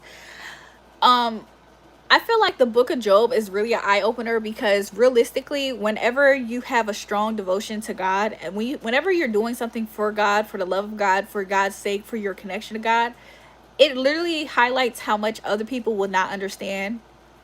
Because in your suffering, they will really try to convince you that what you're doing, you're going in the wrong direction. They're like, how can you love a God that's letting this happen to you? And I have experienced that. I have experienced seasons like that within my life, where literally, when it comes to me or anybody who knows God, they could probably see things happening in my life, and they won't right away say, oh, she's not following God, because if she was following God, why is that happening to her? Or they'll think that you're dumb. Oh, I feel like Christians believe in God because it's their crutch. It's their crutch in life. They all need to believe in something to get through. Like, people around you who don't get it, they will really express to you how much that they don't get it. And it always happens like okay, Job to me reminds me of this. The book of Job reminds me of when Jesus is praying in the garden. That small amount of Jesus praying in the garden, and none of his friends was there to help him. Like, he himself, he was sweating so bad, he was sweating blood. Like, you got to think about it. How stressed, how close are you to an hour of such pain and suffering and agony? And your awareness to knowing how close you are to it, to the point where your body is reacting to where you're sweating blood. I really want to study the medical aspect of that, to know what exactly is happening to a person's body to sweat blood. I haven't got to that point yet. But Jesus was literally asking his friends, the ones who was riding with him, though. They literally was riding with him the whole time. And he was asking them, please pray with me for an hour. Can you pray with me for an hour? And none of them prayed with him. They were all like sleeping or something. That aspect, along with when Jesus was on the cross and the Father in heaven turned his back on him. I don't know, like, for those who really have the understanding, for those who really know about God, I feel like those little moments remind me of Job's life, low-key. Like, I don't want to take away what Jesus went through, because I feel like he went through a whole lot of pain and suffering. Like, he went through the ultimate suffering. Like, what they did to him was so disgusting. But you got to think about it. Job's life was living like that. Like, it's just crazy. It's just crazy. I just feel like it just reminds me of how, like, I don't know. I just have a bigger love for the Most High God, because it's like, it's just amazing to think about. But yeah, somebody said I'm a little crazy. You're a crazy girl. But yeah, I don't know. But Job went through a whole lot. But one thing that was so beautiful about Job, I feel like every time you witness somebody suffering in the Bible, there is always a high note that God places on it, is what I found. And if you can't right away find their high note because something has happened to them, the high note comes in the book of Revelations, when everything. But most of the figures in the Bible, their high note after the suffering always came with a whole bunch of glory. You know what I'm saying? But Job had all the diseases and came out on top. Exactly. Job had diseases. Job had all his finances stripped away from him. His family stripped away from him. Job literally had a height in his life, and God allowed the devil to take that away. But the craziest part about it is Job at his height being attacked by the devil still did not compare to what God restored him with. Like that right there, when you really think about it, like think about it. Have you ever in life been like sabotaged? Or like have people ever like literally laughed at you, taunted you, and took something from you? Or you felt like you was robbed of something in some type of way? Or you just feel like you built something up that you was proud of and it went away? Like you got to think about it. Job had that type of experience. And then he was deserted by everybody. Everybody who he thought he could count on, he couldn't count on them. He went through all of that just for, in the end, God to give it back to him. Times, you know what I'm saying? That right there is so beautiful, because that right there can give anybody a form of hope to know that your better days aren't behind you. When you're walking with God, your better days aren't behind you. When you felt like you was on top, when you felt like you had the most money, when you felt like you was the most comfortable in life, when you felt like you had the most appreciation from people, when you felt like you had the better health, whatever it is, the book of Job is there to show you like your better days aren't behind you. They're before you. Like God will restore the years that the locusts have ate up and the cankerworm. Like you really have to hold on to that, because that's exactly what he does. Julrae, do you think it's messed up that we have to pay to live and pay to die? To some extent. To some extent, yeah, Nicole. But yeah, I think that right there is kind of cool though. To once you have that perspective, it can help you lock in to keep going. Because then you're like, you know what? I felt like I took a L right there. I felt like I built myself up. I took a L right there, but then that means that God's gonna give it right back. Like what? And then not only is he gonna give it back, he's gonna give it back to you better. It's gonna be better, greater. I can't remember how much fold it was for Job. I in my mind it was 100-fold. Like Job was like the wealthiest man. Like at that time, he was like a billionaire, if I'm not mistaken. Maybe it wasn't Job. Maybe that was starts with a S. The richest man, the smartest man. The smart man. What's the smart man's name? It's not Simon. God, what's the smart man's name? Solomon. Look, I said it as soon as you said it. Solomon, yes. Solomon was the richest man ever.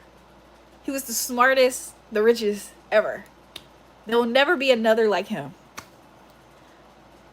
In Job's time though, in Job's time in the Old Testament, well, Solomon was Old Testament too, wasn't he? But anyways, in Job's time, he became a very, very wealthy man. Everything that he had before, it compared not to what he ended up being left with in the end. On top of the fact that he had his health restored, he had a better family. Like, it's crazy. Like, girl, why I feel like I'm at my granny house right now? Because no matter how young I have ever looked in life, I'm still an old soul.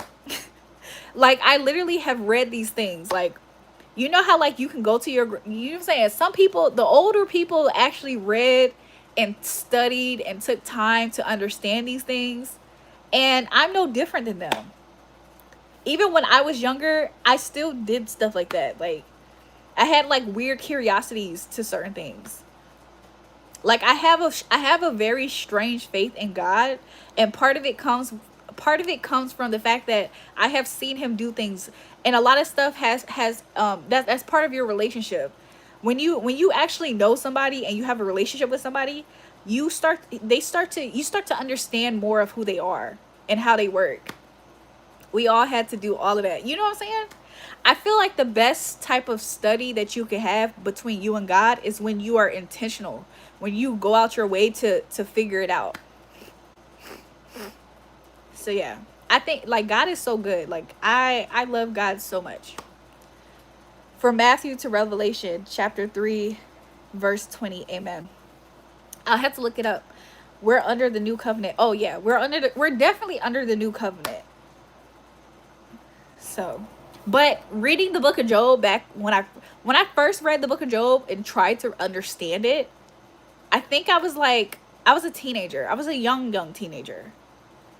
And I always would ask people around me. I would ask the smartest people who I know. Like, I used to ask the people who I felt like knew more than me when it came to God. None of them understood none of them could answer my questions. That used to frustrate me. So I used to literally, like, I needed to know. So I just started studying. So, Julrae, I don't understand why we have to pay to live. Like, why do we have to pay? Nothing's free. Nothing's free in this plane. You have to earn your keep, and it really kind of sucks to think of it like that, but you know, it is what it is. You're gonna be tired for church. I don't go anymore.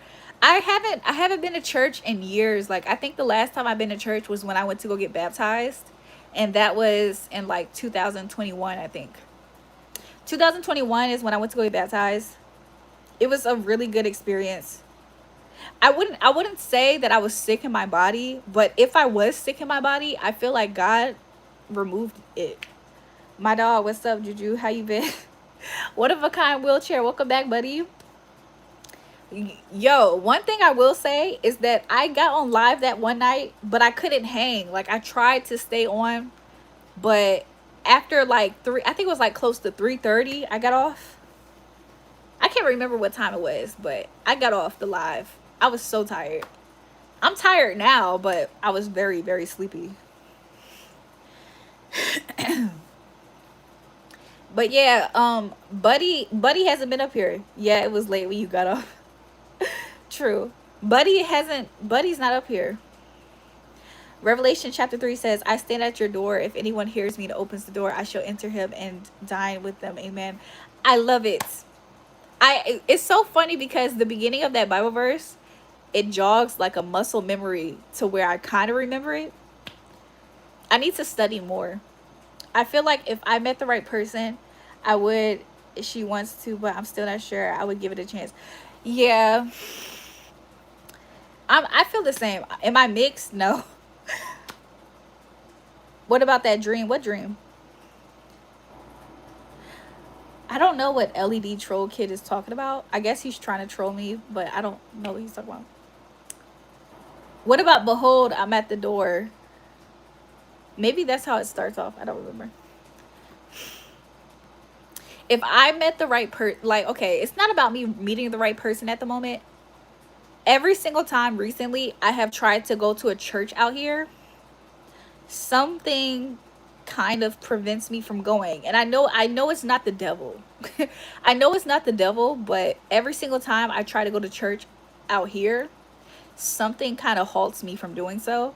So I don't really know exactly what that is. But because it has happened on multiple occasions, even when it's not church. One time I was going to go to like a worship night for like younger people, and not youth, cuz youth sounds like teenagers. One time I was going to go to a worship night for young adults and like single adults or something. It was some type of event hosted through a church. When I tell you that day, I had got so many messages outside of myself that was telling me basically not to. So, you know, however, I listen to the inner aura. It's never wrong. Yeah, I don't try to lean onto my own understanding or you know, what I would want. Sometimes I lean onto what God, I feel like, is impressing upon me or telling me or trying to allow me to see. And it's so funny because I wasn't the only one. I was gonna go with two people. I was gonna go with my niece and I was gonna go with this guy. My niece ended up not going, which is fine. She ended up not knowing what to. None of us knew what to wear. None of us knew what to wear. I ended up finding an outfit, but none of us was prepared. It was last minute, by the way. So none of us knew what to wear. My niece ended up just getting to a point where everything was just kind of last minute, so she wasn't going to make it. I was like, fine, I understand. Because I was almost the same way. And then the guy who I was going with, on his way to me, some lady was drunk and hit the back of his car. Thankfully no damage was done to his car, but some drunk lady hit his car on the way to me. That was one thing for him. Then when he got to my house, can you believe when he got to my house and I got into the car, can you believe 3 fire trucks with their sirens on came down my street because somebody's house, I guess, caught on fire down the street? That was like the second thing or third thing for me, but second thing for him, and then me. And then something else ended up happening too, and we just was like, you know what, let's scratch it. Because even if you are wrong for not going, you still have another chance the next day. That's true too. I mean, I don't necessarily see it as a bad thing. I feel like there was too many things happening that were big things. Like for us not to just pay attention. Like, hold on, is today a good day? Like, could you imagine on the way to somebody's house, somebody hits your car? And then when you get to their house, 3 fire trucks blare down the street. That's enough to make anybody kind of pause and be like, what am I doing today? Like what's happening? Like, so long story short, I was already feeling the vibes, so we didn't go. Which is fine. We didn't go that night. And then we had other times where we were there's other times where we were going to go to church or whatever. But again, every single time we have ever planned to go, it just ended up not happening. We would get dressed, we would be ready, we'll be in the car. We would have been saying, we like I'm a praying person. So like if a person enters my life,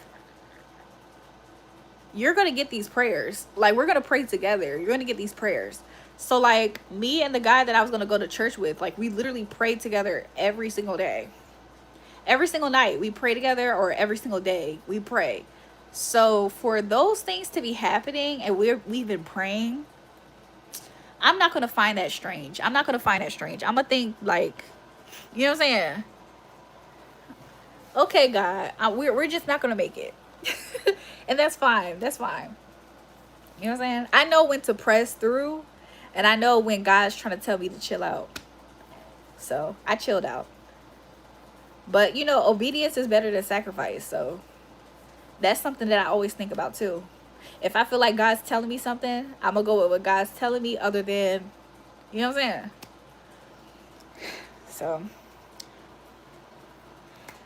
I did a lot of money doing wrong. James is up here talking about money, but we talking about stuff that feeding the soul. James, we've been having conversations up here, and we've been feeding the soul. You just talking about money. Well, Darnell, that's you. Let me stop. Glad to see you back. Welcome back. It is 2:47. If y'all can see, it's 2:47. Why did I say that? It's 2:43. Okay. August 16th, 2026. And I'm getting tired. I'm getting sleepy. So I think I'm about to get off the live soon, maybe, and get ready for bed. You know what I'm saying? But God is good. God is the greatest. I feel like I'm so full of God's love. And it just makes you appreciate so much. Like I feel like I appreciate a lot of things when it comes to life. I look different. I feel like y'all think I look different every single time, and I too myself feel like I look a little different at times. Great live. I hope I did a good job personally. I appreciate your input, intelligence, AB. And it's Sunday. We had our level of church this Sunday, I guess.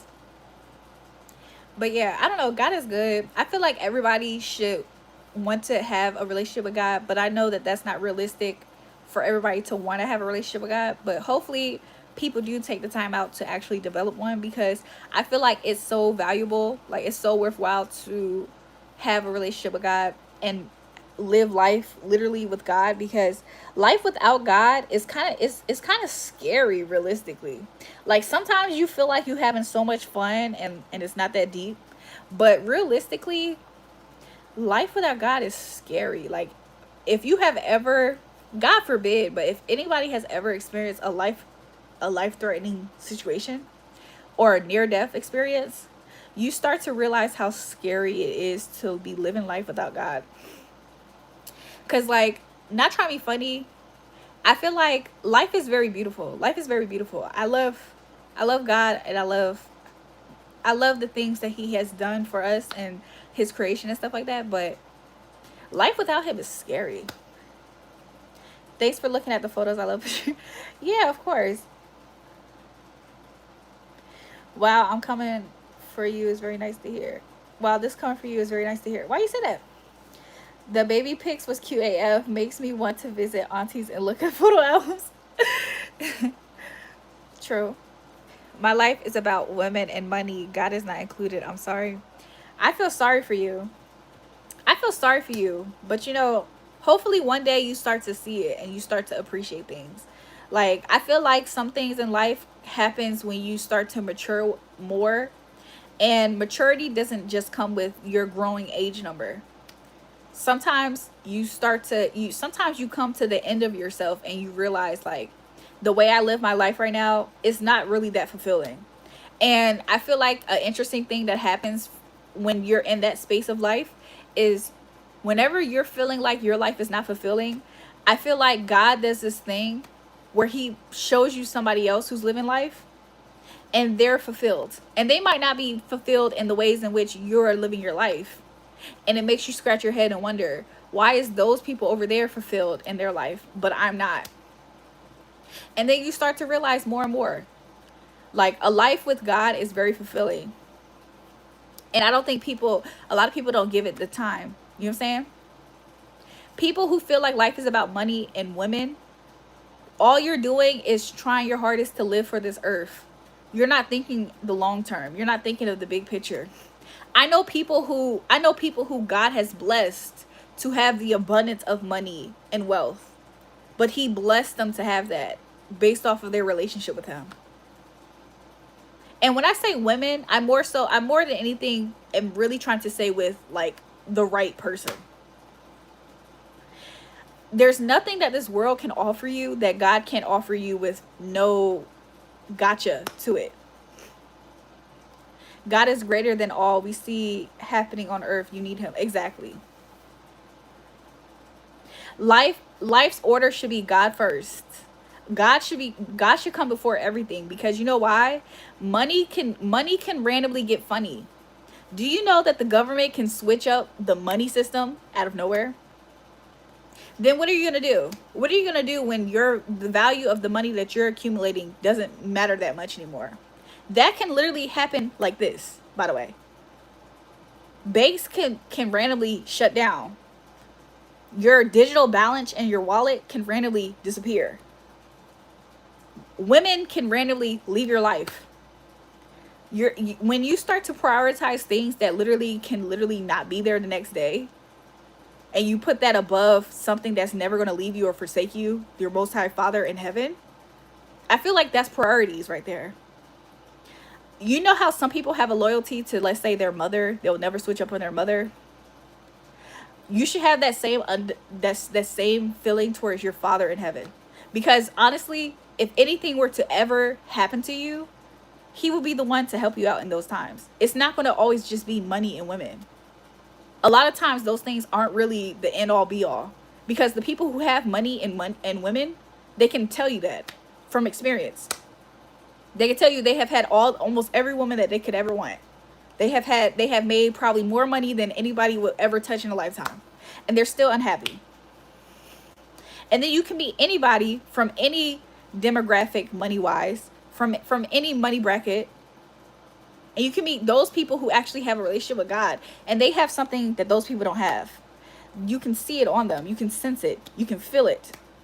They have a certain type of vibration that's different. And that right there is the difference. That right there is the bigger difference. I feel like that comes with life's experience. I feel like when you're very young, you're chasing vanity. The same way that there's young women who are chasing men with money to have the perfect body and stuff like that. There's men who are young and that same immature mind, and what they're chasing is getting money and getting bitches. It's a immature mindset. But once you live a little in life, hopefully you mature a little bit, because I feel like everybody should experience life to the fullest. So I'm not going to say that you shouldn't experience life, but I feel like you should have your priorities straight. If you want money in life and all that stuff, it's not necessarily a wrong thing to want money, but you should prioritize God first. God should still be numero uno in your life, because he's not going to ever switch up on you. Why would you switch up on somebody? Why would you not prioritize somebody who's never going to switch up with you on you? But you'll do it for, like, these girls, they'll switch up on you. Men and women will switch up on you in a heartbeat. And money is a good thing to rely on in this world system, but realistically, that should not be the only thing. You should always put God first. If you plant a good seed, you will see good things. Amen. Prophecy, darling, tell them. I'm just saying. I feel like some of these people who talk about money and women, they haven't lived long enough to see the hard times. I might need to come to church with you, Uptime Prime. God has no problem with your money once it's honest bread. Exactly. I feel like people are misinformed with how God views money, because a lot of people think that if you love and believe in God, they feel like that means that you won't receive money, when in reality, if you were to study the Bible and study the books of the Bible, he always is showing how much he has blessed and favored different people with money, with finances. It's just that some people realize that the Most High God is always testing to see how much you can handle before he gives you more. You got to be faithful in the little things before he expands you and give you more. So if you steward certain parts of your life correctly, he will continuously increase you and increase you and increase you. A lot of people are on this paper chase. They want fast. Anything that comes fast won't be there for long. So if you're chasing fast things and fast results, you go ahead. It's going to be fleeting. You're always going to have to chase it. Krug, it's just love, no hate. I'm helping you, no sin to your speech. I'm just saying, like, but that comes with maturity. You know what I'm saying? Yeah, we was talking about the book of Job earlier, actually. But yeah.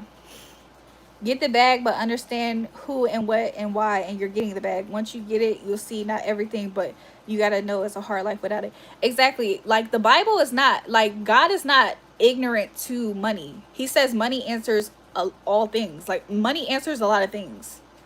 However, when you start to prioritize money, that means that you start to serve another God, which is not the Most High God. So you're supposed to keep the Most High God first. And then all these things, when you seek the kingdom of God, and then all these things will be added unto you. So you're supposed to keep God first, always. You can still in your everyday life pursue finance. You can still pursue finding the right person. You can still pursue those things, but they shouldn't be first. It should be God in all things. Meaning you're asking God, oh, what should I do when it comes to X, Y, and Z? Meaning you are acknowledging God in a lot of your ways. And all of your ways, if you're acknowledging God first, he will honor that. I agree with that. But I agree with that straight like that. When he said, ask Yahweh, what's your purpose? Never chase the bag. I agree with that. But that, again, is putting God first. I like that. But a lot of these people, they're not putting God first. That's why sometimes on the paper chase, you can find yourself in predicaments that if you were to ask God first, he would have saved you from whatever you experienced, or he would have navigated you the proper way. But when you're doing life without God, it's kind of hard not to run into those type of issues and problems. Seek God first for real, then all comes after: money, fame, power. Exactly. A lot of times, the Most High God, he's like testing you in a way. He's like making sure that he can trust you. God is big on trust. So like, he's always seeing what you can handle. God doesn't give us what we cannot handle. Some of the reasons why you guys aren't X, Y, and Z and have X, Y, Z is because he either thinks that you either can't handle it right now, and or the people, places, and environments that you are frequenting cannot handle you with that thing at that moment. Yep, it's in the Bible.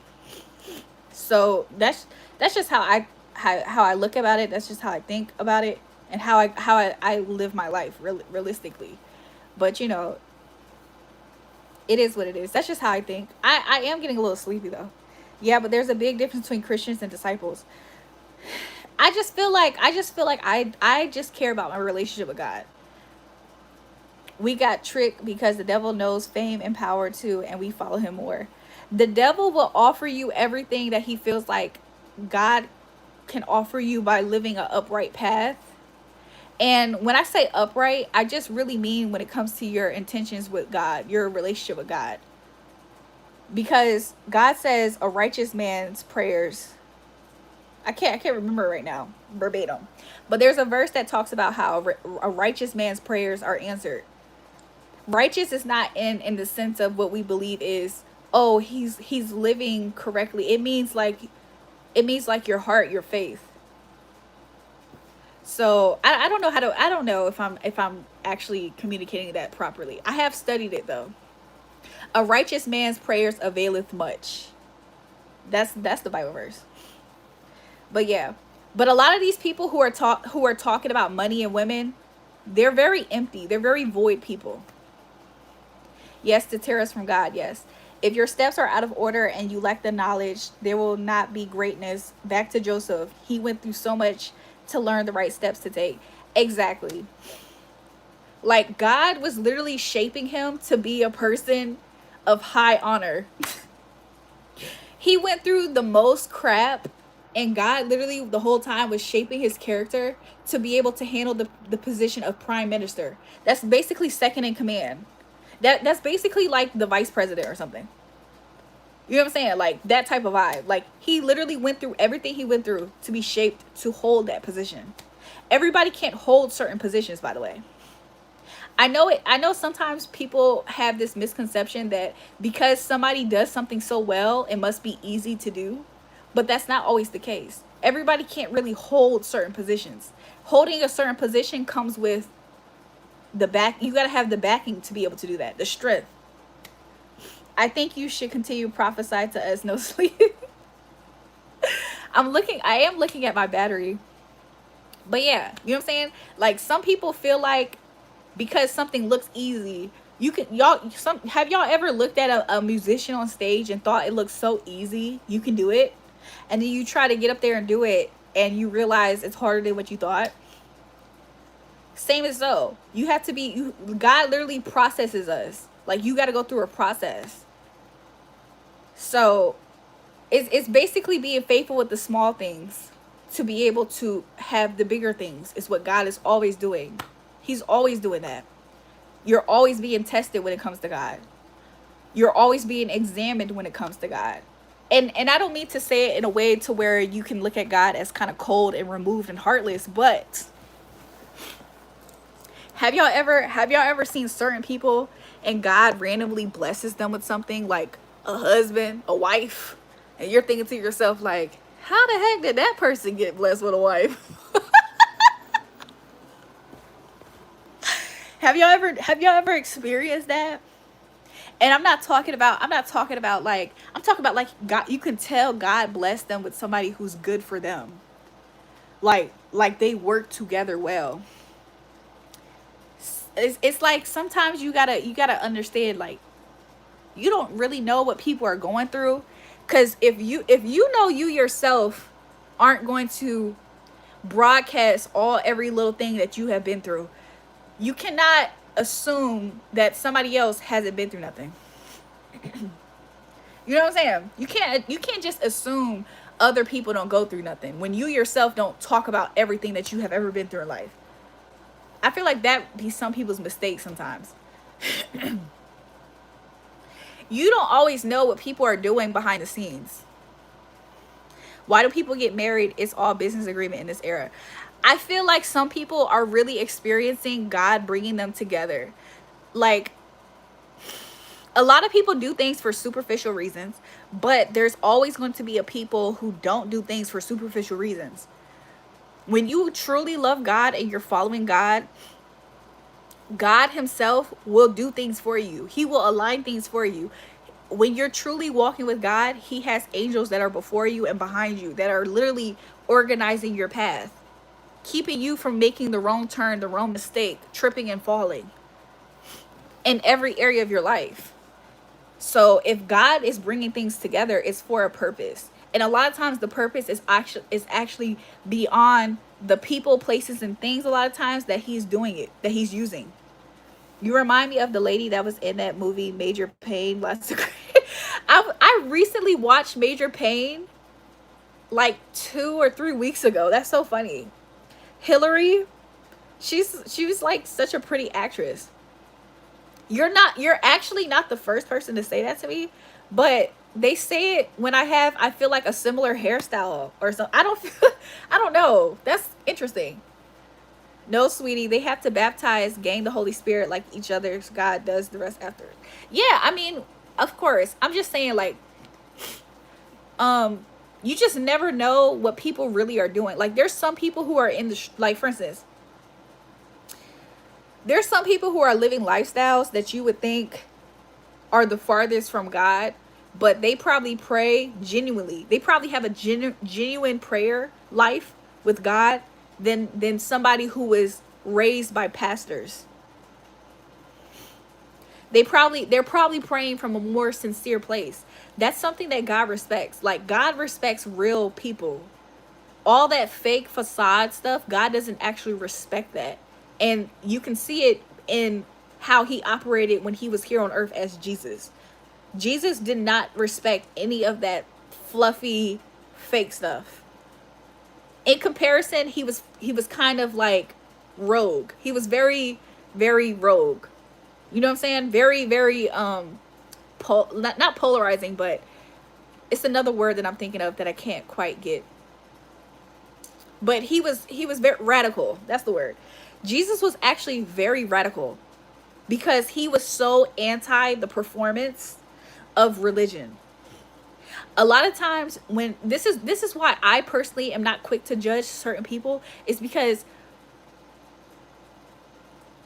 a person could literally be in a household that they grew up going to church every Sunday. Their prayers can be less sincere, less coming from an earnest place than a girl who is going to work at night to strip. That's why it's hard for, I don't know why I feel emotional saying that, but that's why it's hard for me to actually like judge certain people, because you really don't understand what people, where their heart is at. Some people legitimately haven't really experienced enough of the harsh realities of this life to really be in a place where they are truly seeking a relationship and a connection with God, to where they truly need to hear God. So it's very hard for me at times to judge certain people, because you don't really know what people have going on. You don't really know people's actual circumstances and their actual relationship. So this is part of my problem with religious people. Religious people have a hard time actually understanding that aspect. They judge so much. They will judge everything about what they feel like they're seeing in your life. That's why I brought up the example of like, have you ever looked at somebody and wondered, why did God bless them with something like a marriage or something?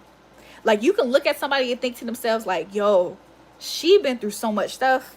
I know for a fact she's not married. I know for a fact he's not married. And then you just don't know. Like, but I feel like God is so amazing because God literally doesn't, like, a lot of times God really don't give up on people. The people who God gives up on is the people who give up on him. Who wants money and girls only? But yeah, what advice would you give someone feeling depressed because life is just work, eat, sleep, repeat? I'm single without close family, friends. I get exhausted after work and I need to work on my health too. The advice that I would give you is to legitimately work on your relationship with God, because I'd say Let me think. Okay. There was a time period in life where I was miles away from my family and any type of person that you can closely associate with a friend. And that was exactly my life schedule. All I did was focus on work. I had these impossible milestones in my mind that I figured if I keep working hard at it, I'll get either close to it, or I'll at least hopefully just get better. So all I did was work on myself. I was basically like doing rigorous training. I was eat, and then I would just eat, sleep, repeat. I honestly started to slowly develop a habit of drinking something like a morning mimosa, some wine at night, some wine every time I go take a bath and relax. Like it was starting to get to that point. I wouldn't say that I had necessarily a drinking problem, but that's a way that people develop a codependency on something. It starts off small and it builds. And I used to be so exhausted because I didn't feel like I got the results that I needed. Sometimes like I would randomly have moments where I literally would probably be short on like a bill or something like that.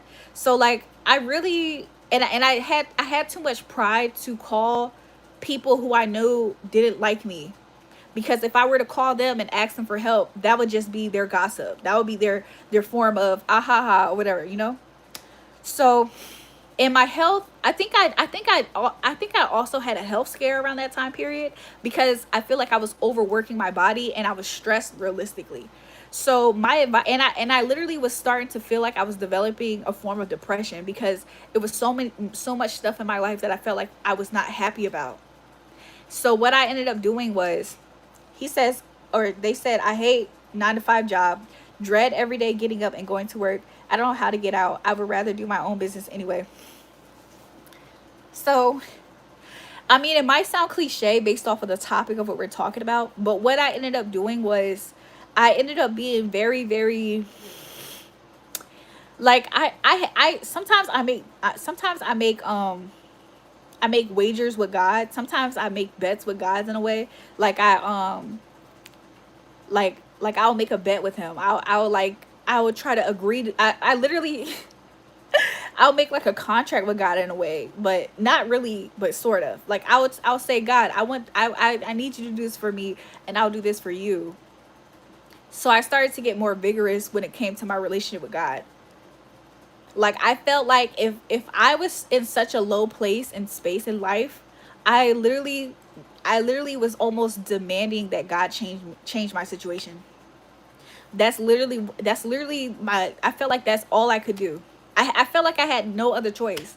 Like I feel like my life is, as much control as I have over my life, I'm not happy with the results. So I legitimately was on God's neck about it.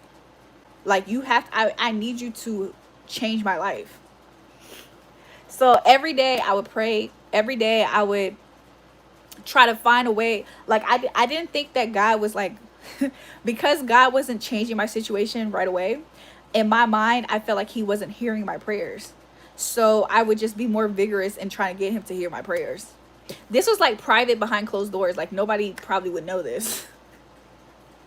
But I literally was like trying my hardest to like I wanted God to change my situation. And I'll be honest, even though he didn't always change it right that second, he would either shift something within my reality, or I would see the results like in within a few days, a few weeks. There was a lot of changes that was happening, and he literally took away the feeling of depression. I haven't really experienced that feeling of sadness that stays with you like depression. I haven't felt that feeling in so many years now, which I am so happy, because as a young person, I have literally felt the feelings of depression like easy. You know what I'm saying? Me and my woman, I think I have to worry because everything ours. I had a big bouquet of marriage. Girl, I have a question. What do you think about church and state? Um, that's a good question, because are you talking about like the legal type of aspects of church and state, or like literally like the decision makers? Like I don't know how to describe it. I haven't been in history class in so long.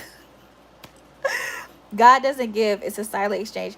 God does give, and he gives freely. Like if you were to read the Bible, there's a lot of Bible verses that talks about how giving God is. God is he's a very giving father. He says, if evil and wicked men can give you gifts, how much more can your Father in heaven give? How good are the gifts that he can give? So when I tell you, you ever heard the story of the guy who wrestled with an angel until he got what he needed? Have you ever read that story in the Bible where there was a man who wrestled with an angel? I forgot his name right now, sorry. Until the angel blessed him, until he got his blessing. Like, you have to be that vigorous. The reason, like, around that time period, I was reading the book of Esther. Like, I was studying the book of Esther. If you were to see how much, to see the stubbornness, to see the resilience, to see the unrelentingness of people of God when it came to God and them saying to God, no, this is going to happen, I'm going to stand on this, this is going to change.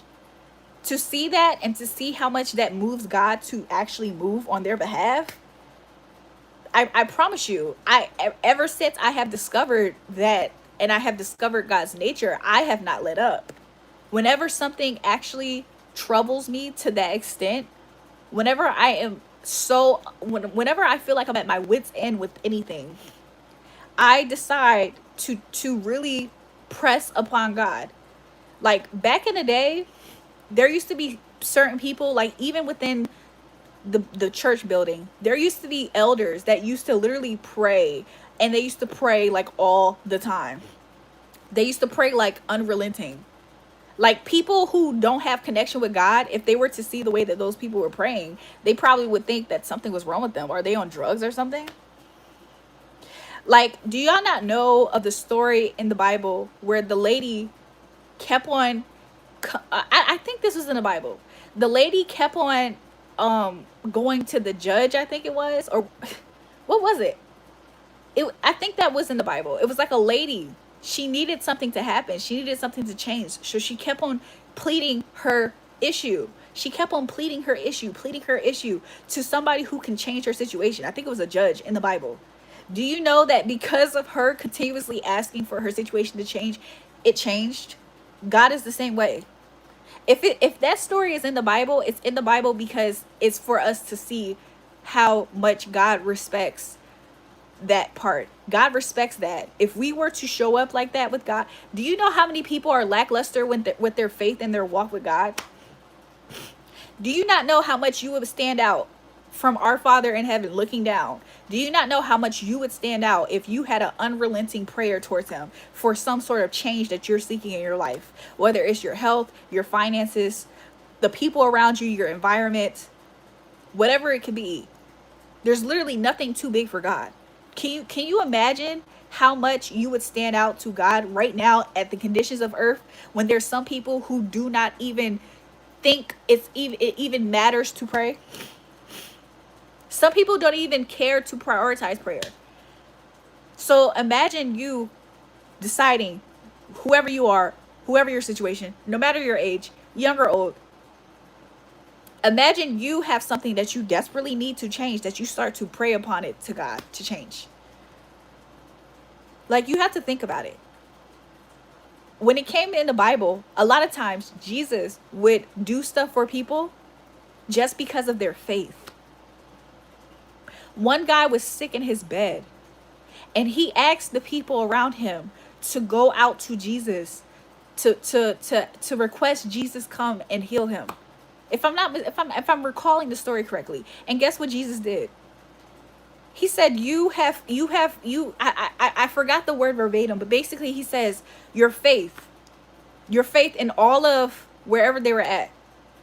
A lot of times you have to literally have some crazy faith. Like, I know some people feel like, a lot of people like to joke around and say, oh, I'm crazy, oh, I'm this and I'm that. The people who received a lot of results when it came to their walk with Jesus, their righteous walk with Jesus, they had a crazy amount of faith as well. You know what I'm saying? Do you believe God has power to heal cancer and disease? Yes. I know for a fact, God does have the power to heal cancer and diseases. I do understand that some people don't necessarily receive that healing until they pass over, though. That right there is kind of like a different topic that I don't really want to expand on at the moment. Jesus mentions hell only once in the Bible. He says they will cry and grit their teeth, meaning you either have faith, it ended up there anyway, they cry about it, or you have faith and curse God. I want to bind and rebuke the energy of confusion, because I feel like that energy, every time I read your comment, I keep feeling the energy of confusion, and that comes from Satan. So I feel like I would have to do my own study and research, because the things that you say, they don't right away resonate with me. I believe in prophecy? Yeah, I believe that Jesus, the spirit of Jesus is the spirit of prophecy. To take it a step further, there's a lot of text within the Bible that speaks about prophecy. It talks about how men and women will start prophesying in the end times. It's a lot of things that talk about prophecy. I believe that everybody has the ability to prophesize in one way or another, but I don't think that's everybody's gift. It's kind of like the idea that a lot of people can probably hold a note, but everybody can't sing. It's kind of like that. I feel like everybody can be around somebody who, like, you can be around somebody who is a prophet. They're in the office of prophet. That's who they were born to be in that all the time. There's some people who are born to be that. They're born in it. So they can prophesy, of course. And then you can take somebody who doesn't have that same type of housing. They can be next to that person, and they themselves can start prophesying as well. But when you take them away from that person, that's not their gift. So, how can you tell God is speaking to you? How often do you pray? What's your relationship with God like? I pray all the time. I pray all the time. My relationship with God at this point is I literally can have the most casual interaction with God at this point, to the most, like, I could either be asking God about something that I really need to know about, and I can have a conversation with God, and I come to God, and I have reverence. Hold on, I gotta spit. Woo. So my relationship with God, I literally have different dynamics with how I come to God. There's times I come to God and I'm authentically his daughter. I'm authentically his daughter, and he is my father in heaven, right? If I was a boy, his son, right? There's times I come to God and I am more in a warrior state. There's times I come to God and I am in reverence of him. It's almost like this. I honor him and I respect him so much that I almost am fearful. You know what I'm saying? There's different aspects of my relationship with God that I can come to him as. And it's all different. It's all different. That's not true. Jesus preached hell more times than heaven. Okay, so Jesus saved me from the world. I actually felt like Jesus mentioned hell more than just once, but that person, what they say, it doesn't all the way resonate with me, and I feel a spirit of confusion on them. I think if you were to have like a goth phase, you would be a really sexy goth patty. Okay. I think you gotta find him. See, why does God allow people suffering? Jesus himself has suffered. And I was talking about this earlier. There's a Bible verse that says that even we would suffer. Like, suffering is something that is almost guaranteed in one way or another. Everybody has their own thorn in their side, by the way. And you know what? Let me not say thorn in their side, because that could, I kind of am trying to take it a different way. Everybody has their own thing that in reality, everybody goes through something or has something that in reality should push them to have a relationship with God. It's something that they feel like it's either unfair, something that they can't change right away, or can't change. There's always something that everybody has. Every individual has it. So why does God allow suffering? I think that that's just part of this world. This world, we're born into a fallen nature. Like, we're already born unrighteous. Like, we're, you know what I'm saying? We're born in sin. I feel like it just comes with it. But I feel like the beauty of God is the fact that even though suffering in one way or another is something that we all have, he allows us to have an option to do it with him, to where he actually help us. You know? Like, you can suffer without somebody who, you know what I'm saying? Like, okay, let me say it like this. Have you guys ever known somebody and they were like, they can get you into a place? Like, oh, I know this person, they can get me into this club. I know this person, they can get me into this school I want to go to. That's kind of like how God is with us. So like, we can go through life just like everybody else. Everybody else who's entering, who wants to enter into that building, we're in that same place. However, we know a guy. Like, oh, I know a guy that can get us in. I know a guy that can help make this better for us. Imagine sitting outside on a hot day and everybody's complaining, but you're a person who knows a guy. Oh, I know a guy who can come pick us up. Oh, I know a guy who got free water, ice cold. That's kind of like how it is when it comes to suffering. Everybody is guaranteed a level of suffering or something that's unpleasant, something that they have to go through that's unpleasant. But when you do it with God, at least you have that ability to kind of like know a guy. You know what I'm saying? You kind of got that connect. And it's like supernatural. Only females prophesy. You mean only females prophesy? Females can't preach to no one. Okay, I'm not going to do that conversation. Cause yeah, men and women. I admire your faith, but you were born in the wrong time, in the wrong location. Enjoy life. It's only a dream. Arid Besser, you have the spirit of confusion on you, and I really want to bind and rebuke it, because that's the spirit of confusion. I have already beat that spirit a long time ago. So that spirit cannot actually, it's not bigger than me. It's not bigger than my spirit right now. So I do bind and rebuke you in the name of Jesus. However, I hope that you figure it out, and I pray clarity over you in your life. Because if you feel like life is only a dream, that means that you are being lulled to sleep. Read in the Bible about times where God is talking about people being lulled to sleep. I rebuke that off of you. It's a really, really strange and eerie place to be in when you have the spirit of confusion on you.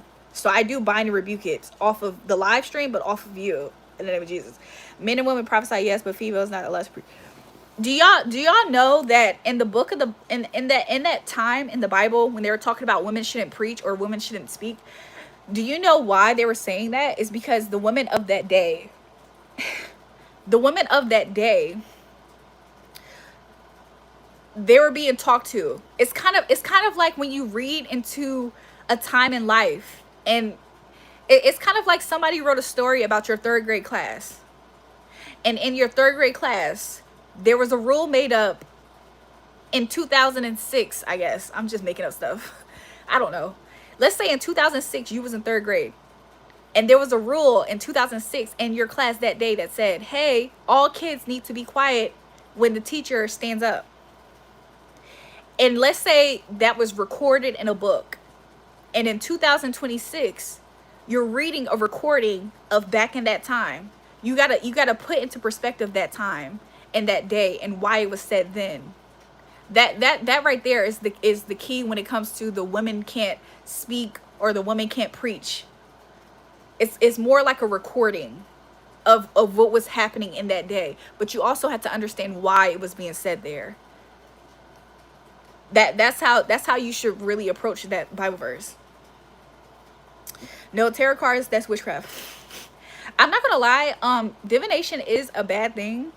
Divination is a bad thing, and that is something that I have been talking to God about. 2026, women make more money than men. Okay, but anyways,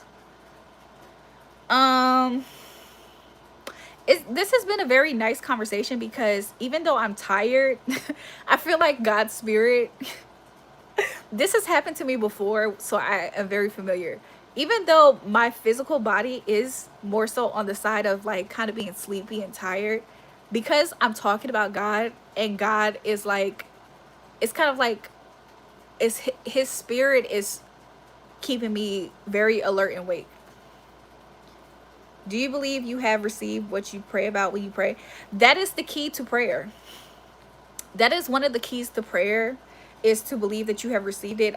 I would like to say this: if you feel like you don't have the belief enough to believe that you have received something in prayer, I feel like the key is to understand that the power of prayer is the ability to allow you to have what you are receiving, because that right there can also help shift people's mind into being able to actually receive something through prayer.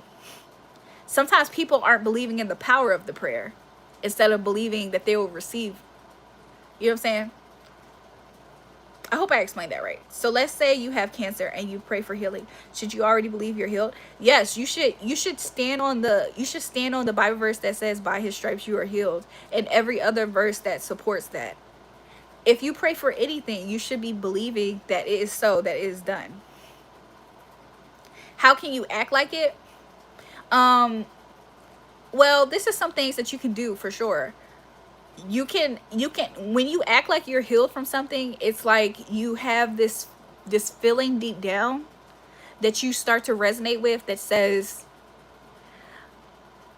I don't agree with the I don't agree, like, I don't know how to put it. Anonymous gratitude and perception matters. I agree. Okay, so I know you said cancer, but it's kind of like this. Like, let's say you are actively sitting in the hospital, and your reality when you look around is, I am sick, I'm in the hospital, and I know that it's because I have a diagnosis of cancer.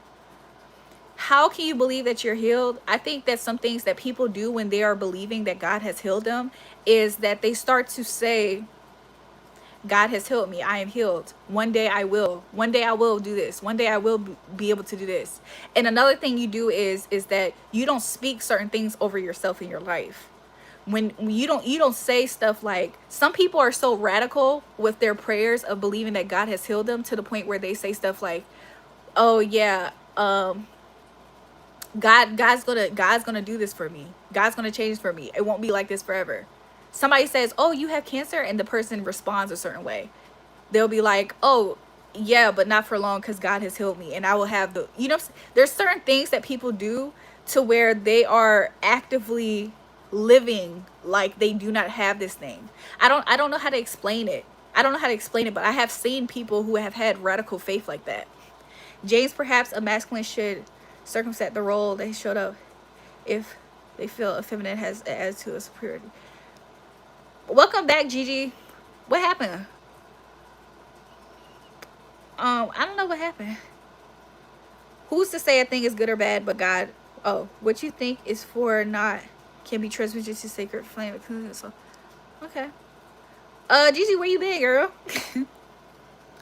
That's why I told you to continue. I actually could pick that up.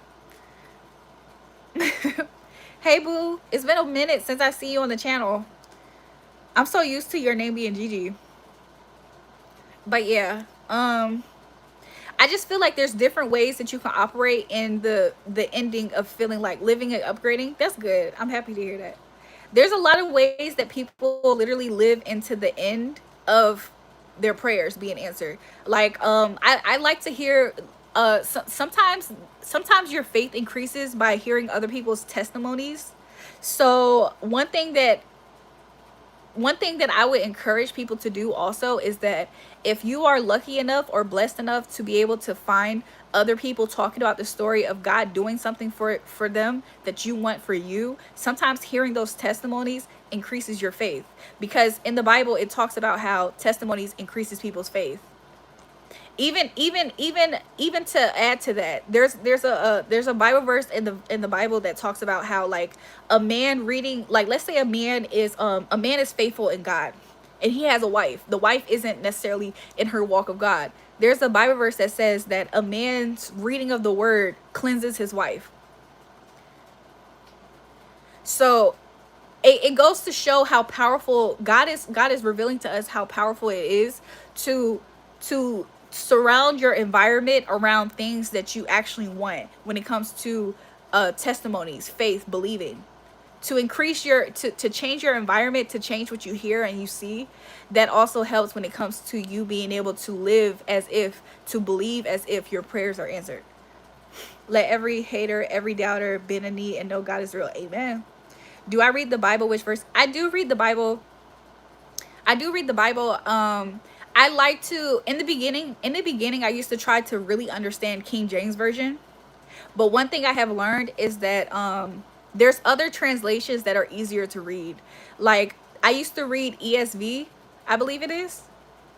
The version that I have read is NLT. NLT is very easy to read. However, NLT, which is the New Living Translation, NLT doesn't hold. There's two verses. Hold on. There's two verses that are not in the NLT version in some versions, and it's the verse that talks about praying and fasting. There's a Bible verse that talks about praying and fasting, and there's another Bible verse that I can't remember right now, but they're important. So I buy Bibles. I have a Bible book that has the NLT version and the King James version. So I'm able to read each translation at the same time. It's been so long since I read it. I haven't read the Bible in a few years per se. Shout out to Do Store HD for the gift. I haven't read it in a few years per se.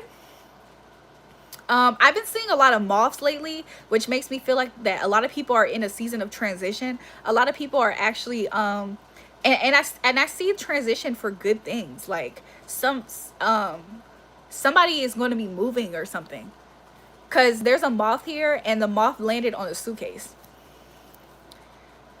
Yes, testimonies inspire people. Testimonies not only inspire people, but the Bible says testimonies increase your faith. So yeah.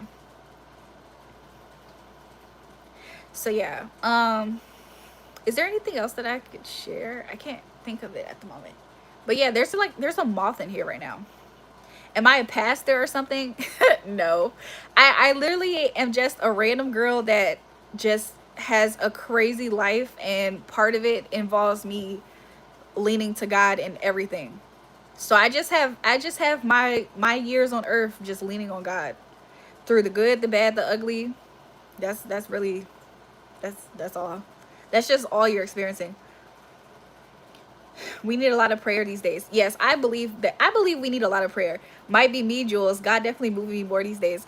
I honestly, Gigi, I'll be honest, I had you in mind when I almost felt the need to say it with you in mind for some reason.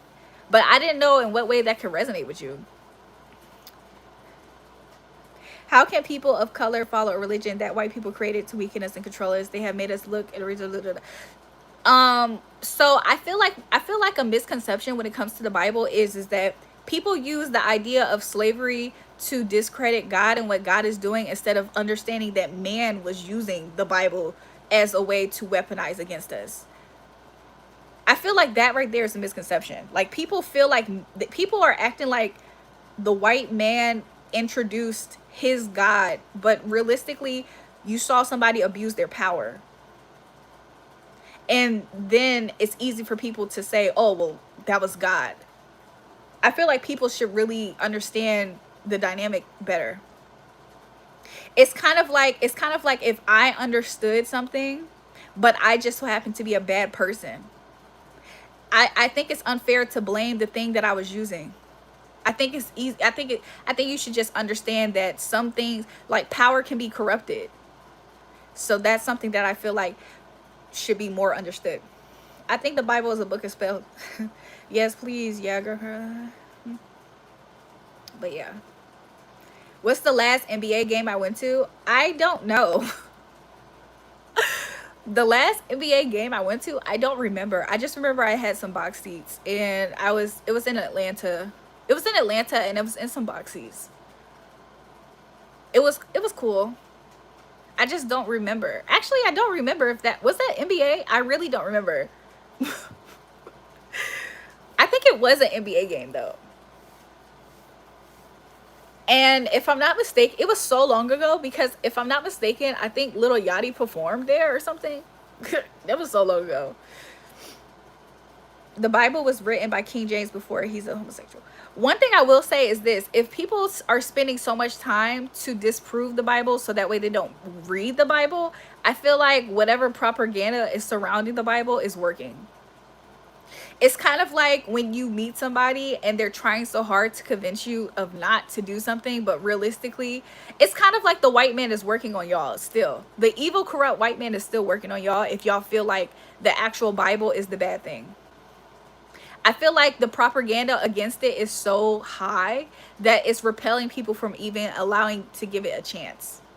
Because obviously there's something in there that is so valuable that people have to diss it before you even get close to it to understand it and experience it. Yes, I still read the Bible. It's like a cheat code for me to learn the enemy. I feel like the Bible is, it is and will forever be like an you know what I'm saying, the tool to really understand how wicked things are.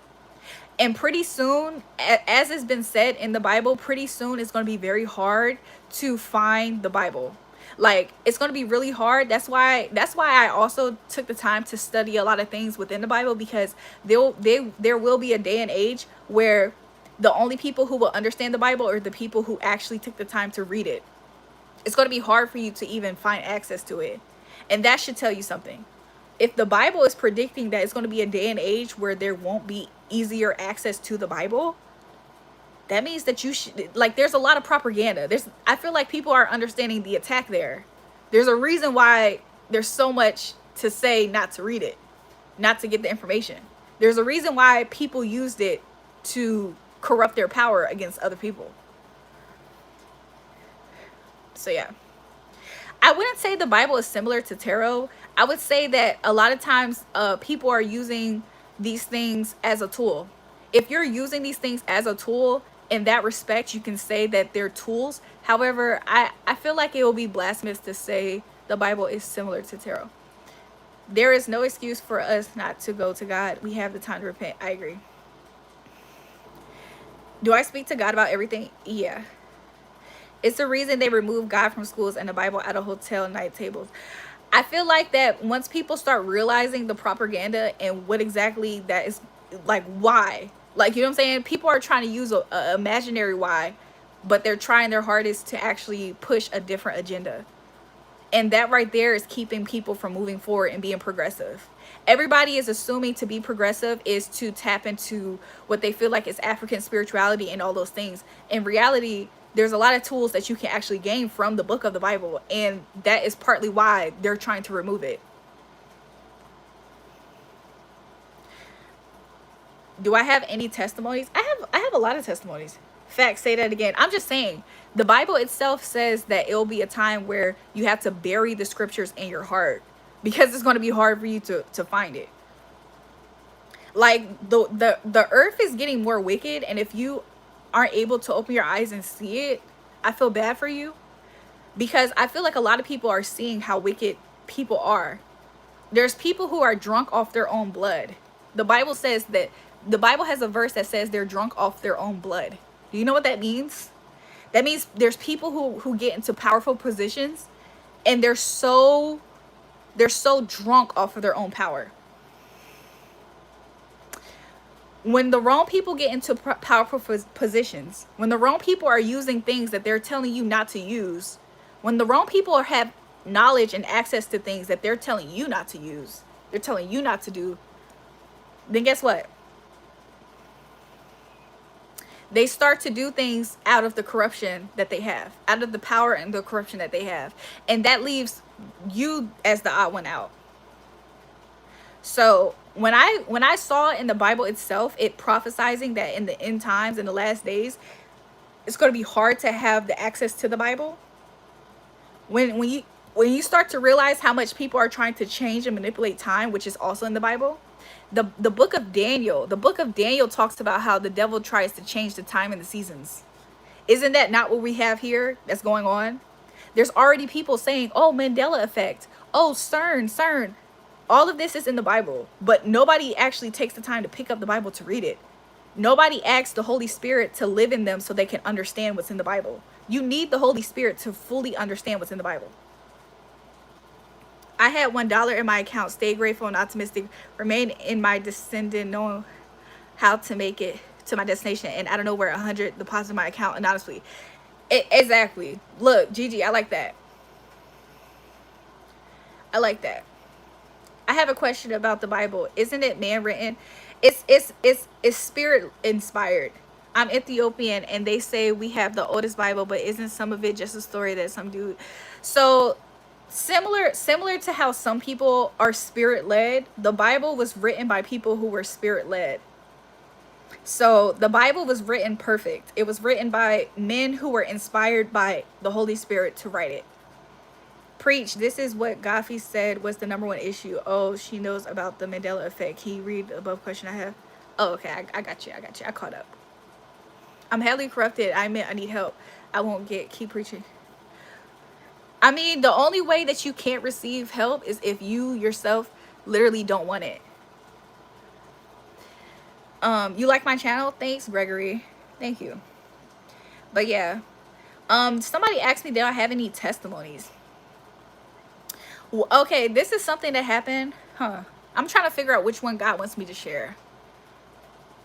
Okay, I'll share that one. There was a time period where I was living in Atlanta and I felt like a bum. I felt like a bum because realistically, I'm probably working really hard, but I'm not necessarily seeing the results that I am looking for. All of where I'm putting my energy in is, I feel like, not really giving me the results that I'm looking for.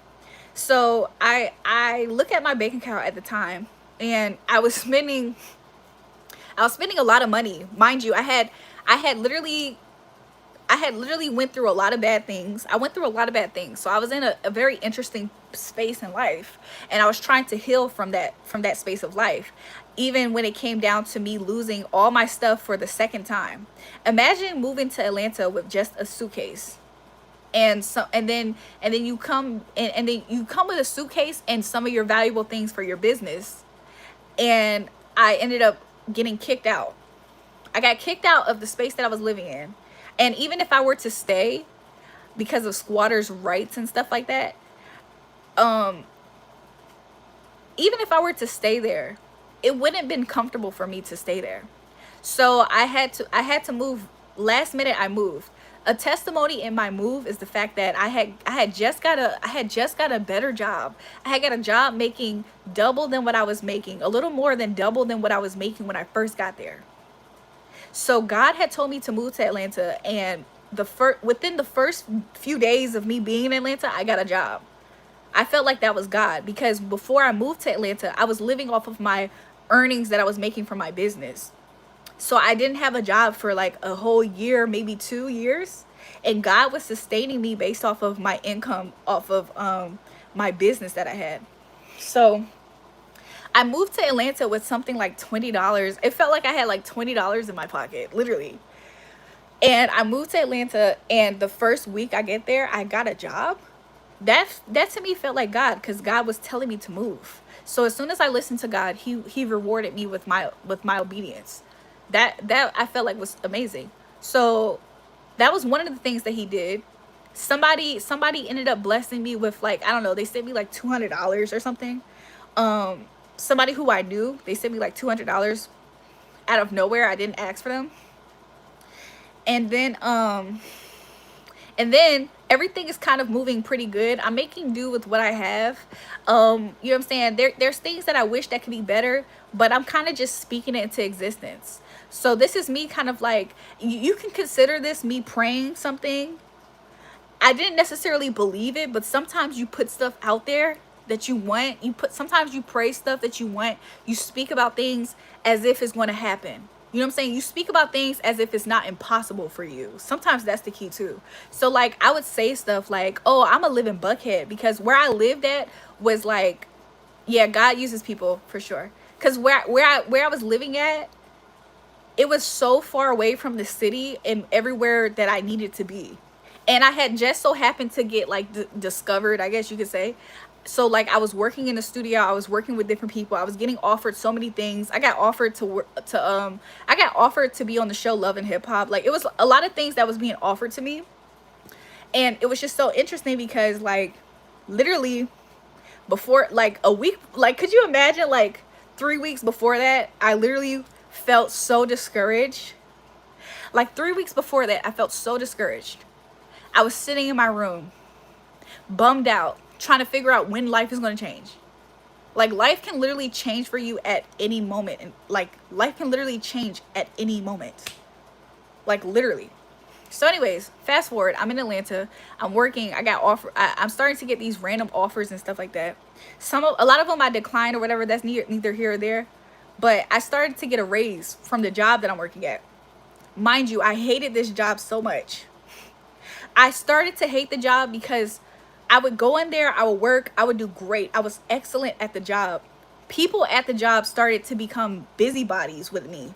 For some reason, people was like monitoring me. They were making rumors up about me. They were gossiping about me. All I did was say hey to everybody and do my job. So I used to carpool with somebody to that job, and she used to overhear the other side of things. So for me in my space, where I'm at in my space, I'm not really getting the negativity per se. I'm just experiencing the heavy monitoring, the presence, somebody always watching me to see if I'm doing something wrong or not. I'm like experiencing that aspect. But on the other side of the office, there's a girl who I carpool with, and they don't know this. So she's getting the tea. She's hearing them talk about me, saying, oh yeah, da da da. So she's telling me and stuff. So it makes sense. I'm like, oh, okay. So long story short, it was such a blessing to me to receive a job that paid double the amount that I was working there. And I was going to be away from those people. So I'm so happy. Mind you, I want to get on my own 2 feet. I'm paying rent at a place and I don't even have my own bed. I was paying rent at a place and I didn't even have my own room. Like I did sleep in a room because my homegirl, like I would sleep in her bed at times. You know what I'm saying? I would sleep in her bed at times. But realistically, I was living in a house, paying rent, like I had a room and space, and I was basically sleeping on the couch. I had a small, do y'all see, okay, you see this wall? You see how this wall stops right here? That's not even the size of the closet that I had. I had literally a little closet that was in the living room to put my stuff. Like, even though I was going to work, I probably had like, mind you, I used to dress I dressed good for what I had, but I didn't come to Atlanta with a lot of stuff. I came with literally just a suitcase. So I'm literally finding unique ways to organize my closet, and to, like, as if I'm not going to work with the same like few jeans. Like I probably had like 3 pair of jeans and like a few tops to switch through that were professional enough to work at work, to go to work. Paid for a closet sounds like Atlanta. It's just so crazy because like that was my experience while I was living there. And while I would be out, whenever we would go out and we'll go on the town and stuff, I would look at like the nicer areas and I would say to myself like, or I would say it out loud because I'm kind of audacious. I'm kind of audacious at this point because I have seen God do certain things for me. So I'm not really saying it within in mind that God's going to do this for me necessarily, but I am audacious to believe that it will happen. So I'm like you just walk around like the nicer areas and I'll just be like,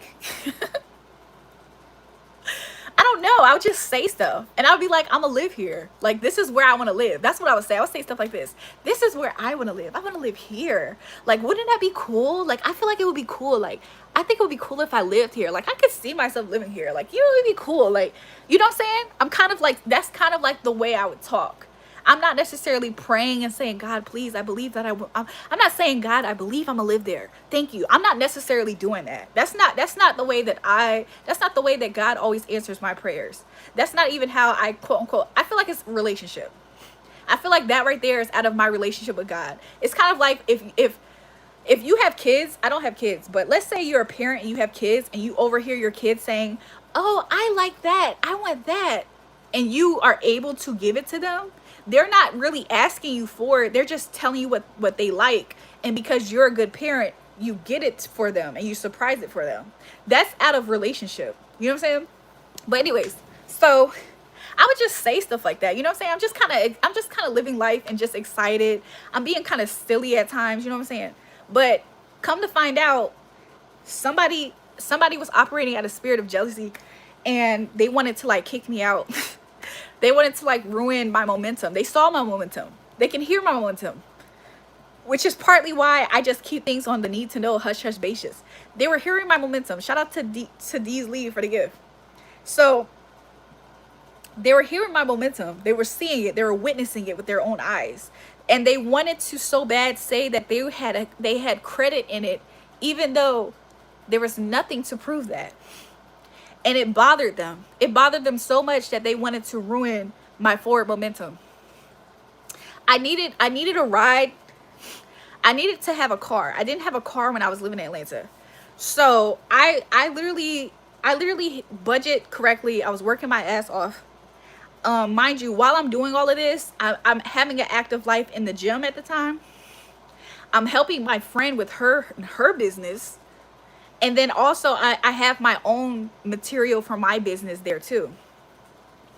And long story short, I get kicked out. And guess where I end up living to? Let me tell you what was before I got kicked out, and I was actively watching this person stuff all my stuff in a big trash bag, a big black hefty or whatever, a big black trash bag. I'm watching this person stuff my stuff in this trash bag, cussing me out, telling me I need to get the fuck out the house, right? As I'm watching this happen, do you know I hear a voice, a tiny voice? Could it be God? I heard a tiny voice that tells me this is just a bump in the road. I just so happened to be on the phone with this guy who I was getting to know and talking to ever since before I moved there. And he was living in Chicago at the time. And could you believe that little voice that told me it's just a bump in the road and it's going to be okay, basically? Can you believe that me ignoring that voice? Do you know that he himself said that out his mouth? So I'm on the phone and he says he's listening to it. And he's like, it's just a bump in the road. And I'm thinking to myself like, oh, wow. I literally was just thinking that. Not I said I'm just thinking it, but really God just said it to me.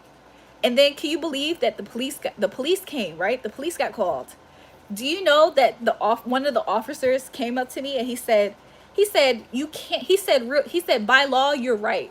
You can't stay here because you have squatters' rights. You've been living here for so long. He said, so you can still stay here. Mind you, she was trying to kick me out because I was one day late when it came to me paying my rent. But she knew that I had a new pay period. And my new pay period meant that I was going to get paid in 3 days. So, mind you, I am living out of a small, tiny closet. And you see me get a new job and you see me telling you that I get paid in 3 days. So she decides to kick me out. So anyways, can you believe the cop told me? He was like, you can't live here because of squatters' rights, but do you really want to be in this environment? Like, think about it. And I was like, you know what? You're right. And guess what the cop said to me? He said, it's just a bump in the road. I personally do not say it's a bump in the road. So that's how I know that that was a message that came beyond me. And I know for a fact who I was praying to at that time. So I know exactly where that came from. I know it came from the Most High God. So I said, you know what? Okay. To this day, I don't completely remember how I got there. But the guy on the phone that I'm talking to, guess what he did? Like, I feel like a lot of times God also will use people to help you.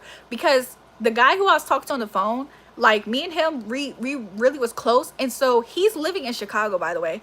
I mean, he is a producer, and he has just so happened to have produced beats for famous people in Chicago. I think it was like Big Sean and Kanye West. I can't remember who else. But at that time, I knew that that's some people. It just so happened though, like, he still wasn't like this. He's not like a mega famous producer. I think he's just like, you know, whatever. Can you believe that he somehow pulled some strings for me? And guess where I ended up living? He never knew that I was talking about how I want to live in Buckhead. But well, if he did, it's cool because I don't remember. But I ended up living in Buckhead. That's exactly where I was saying that I wanted to stay for some reason. For some reason, at that time in life, that was important for me. For some reason, in that time of life, that's something that I really wanted. And then God literally set it up. And every time that something good has happened for me, a lot of times I have seen it happen right after something very bad, something very stressful. You know what I'm saying? Some conflict. Sometimes it takes conflict in one way or another. Sometimes it takes that for God to be able to deliver you your blessing. When I was sitting in my room and I literally was trying to figure out what I was going to do next, because I felt like I came to a dead end. I felt like I didn't like the people. I didn't like the people in my hometown. They didn't support me at all. I didn't like the people. I didn't have friends for real. I felt like it was useless. I felt like I was stagnant. I wasn't moving. And guess what God did for me? He told me, I would pray about it all the time, and then he told me where to go. So these are like little moments, I guess you could say, within the testimony of how I've seen God do things for me. And it's really, really hard for me not to be grateful. It's really hard for me to think that life is bad, because from the age, there was like it was a point in life where I gained some form of consciousness or some type of realization. I was on, this is when, well, there was a time in life where I realized life wasn't happening to me, it was happening for me. Somebody who was in a financial situation that I wanted to be in life at some point had shared that with me, and it helped me. How do you know if it's God or your personal voice? In the beginning, you probably won't necessarily, in the beginning, you don't always know when it's God. However, if you don't know if it's God or not, you can always ask God if it was him, and he will confirm it to you. But in the beginning, some people don't always know if it's God or not. Some people know right away, because it's like God has a way of announcing himself when it's him. So it just depends. But yeah, that was like a little part of my testimony. And then there's even more to the testimony, because it didn't just stop there. But one thing I will say is that a lot of times that's kind of like praying and believing it already happens. It's not so much as you begging or pleading or trying to convince yourself. Sometimes it's just a matter of you just living life knowing that wherever your circumstance is, whatever you're experiencing is not the end all be all, you know? Sometimes that in itself is your believing in the prayers. It's not always like, oh, God's gonna pay my bills, God's gonna pay my bills. Sometimes it's just the belief of knowing that God is powerful enough to make that change happen. So you're going to rest and believe in that. You know what I'm saying? Like, there's been times where I literally have made a wager with God. I said, God, I will not do this anymore, or I will do this for you. And if you need that to be the exchange, I would like for you to do this for me. Sometimes I have made those type of prayers to God, and he has did stuff for me too. So it just really depends. But one thing that I personally will always stand on is my relationship with God. I have been through so much with God. I can't just give up on him. Like, for me to be in this place with God, in my walk and my understanding and what I have experienced, the miracles that I have witnessed and experienced, the testimonies, the things that he has did for me as well, it will be so hard for me. I would literally have to lose it or something. Something will have to legitimately be wrong for me to just completely turn on God. Like, I have had supernatural experiences to where I have felt like I have been in hell, bro. There was this one time I had this supernatural experience, and it felt like I was in hell. And it's so crazy, because like that right there should be enough for anybody. If you have ever came close to experience that right there should be enough for you to just not want to ever, you know what I'm saying? But you know, it is what it is. I have read the entire Bible a few times. The most recent time that I have read the whole entire Bible was, I think, in 2021. No. I had read the entire Bible, I think, back in like 2020. In 2020, I had did this challenge on the Bible app where you read the whole Bible. And I was like, oh, I did this before. And so I had did it again, but I tried to like understand what I was reading. And like the Bible app helps give you like a calendar, and I think you finish reading the Bible in like some number of days. Do you believe that the Bible is God's perfect word? Yeah. Do I have a favorite song? There was a time period where I was going through spiritual warfare, so I would read Psalms 37 a lot. And if I'm not mistaken, it's the Psalms that says, God contend with those who contend with me. And it's basically David talking about how he has prayed and fasted for these people.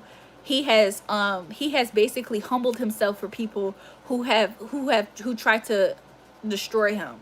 So he prays that God were to break their jaws and stuff. If I'm not mistaken, it's Psalms 37, but it could be Psalms 33, 31. It's in the 30s. I like Psalms 91 as well when it comes to like praying and protection and stuff like that. I read when I read the Bible, I'm always reading and praying that God will lead me by his Holy Spirit.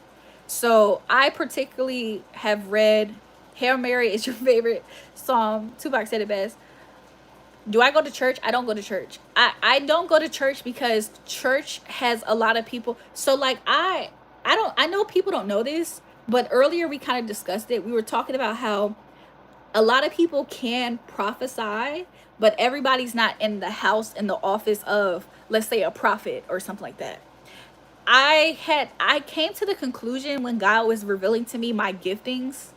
When God was revealing to me my giftings back in, like, I don't know, I think it was like 2019, he was trying to show me, he was trying to sharpen my eyes to my gifts. Like there was more than what I was using. So like, long story short, God had revealed to me something about myself. And whenever I am around religious people in church structure, a lot of times those people get intimidated by a person like me, whether they are aware of my giftings or not. A lot of times those people have a religious spirit or something else going on with them to where they try to attack me. So I literally, like, as God was showing me more and more who I was getting attacked by a lot of people within the church, sad to say. But it helped open my eyes to that book in the Bible that talks about the Good Samaritan. So like, if you guys have ever been attacked by people from the church, you should read about Jesus talking about the Good Samaritan. Did I fast to get closer to God? I pray, I fast to get closer to God, but I also just spend time with him. Like the Holy Spirit is a person. So like, I spend a lot of time with the Holy Spirit. But yeah, I don't know, like, shout out to Dijon campus for the gift. But yeah, my phone is dying though. When's the last time I fasted? There's times where my body will naturally fast whenever stuff is going on spiritually. Like, I don't know how to put it into words. Like, the last time I have actually intentionally fasted, it's really hard for me to kind of tell you at the moment, only because it kind of have became some form of a lifestyle in a way. Like, when you start to develop your relationship with God and you're so in tune with God, his nature and his spirit, once you get to that place where you're so in tune with God, sometimes God is literally, when you give God a lot of control over your life and your steps, and a part of this happens when you pray. Like, if you have a strong prayer life with God, a lot of times this will happen almost automatic. So like, with me personally, because I pray so much to God, or I'm talking so much with God, a lot of times he's doing stuff and I'm just responding. A lot of times I think a lot of stuff is me doing it, when in reality I have already gave God permission to do things for me or navigate me or whatever, you know what I'm saying? So like, there's times where, as much as I would believe that it is a time where I just so happen to just not eat all day or whatever the case, a lot of times the Most High God will have me in seasons where I'm doing things for a reason. Like, there's a spiritual reason to it, but I'm not actively saying to myself, like, I'm going to fast tomorrow from 6 to 3 a.m. You know what I'm saying? Sometimes I'm not actually declaring fasts. And there was a season in life where I used to think you had to always declare a fast, so that way you and God are on the same page. But I feel like that, and I hope that I don't sound ignorant by saying this, or I sound like I'm being beside myself, because that's not what my intentions are. I do believe that there's a space in life that you can have, a relationship that you can have with God, where he actually is doing stuff and you are just so in tune with what he's doing. So like, you know, like there's times where you can declare a fast and you're not eating and you're praying and talking to God all day. But then you can be so deep in your relationship with God to where you're praying and you're talking to God all day, and he just so happened to remove you from eating that day. Or you suppress your appetite. Or you ordered something and they messed up on your food, so you didn't actually eat it. You threw it away and you know what I'm saying? So like, do I intentionally fast? I'll be honest. The last time I had an intentional fast, I can't remember, but it probably was within the last 365 days. I believe this is true. I have experienced this as well. Yeah. And I feel like that's because God is doing stuff. And, you know, it's happening in the spiritual realm. That's what I feel like is happening. So, yeah. There are seasons where I can tell that there is somebody trying to do spiritual warfare on me, which is like somebody trying to do witchcraft or something like me, like that on me. There's times where I know that that's happening based off of God interrupting my day-to-day with something. Somebody could try to starve you and it'll be a form of fast indeed. That's true too. That's true too. Because realistically, like, let's think about it. Earlier I was kind of jokingly talking about how the government, I was talking about them. I'm not going to talk too much about them because they're going to cut off my live or something. Hopefully that doesn't happen, because my phone's about to die and I probably won't get back up here. So I'm gonna end this live shortly. But it's like when people are trying to mess with you, it can all be used for God's good. And that's in the book of Daniel. Read about the story of Daniel.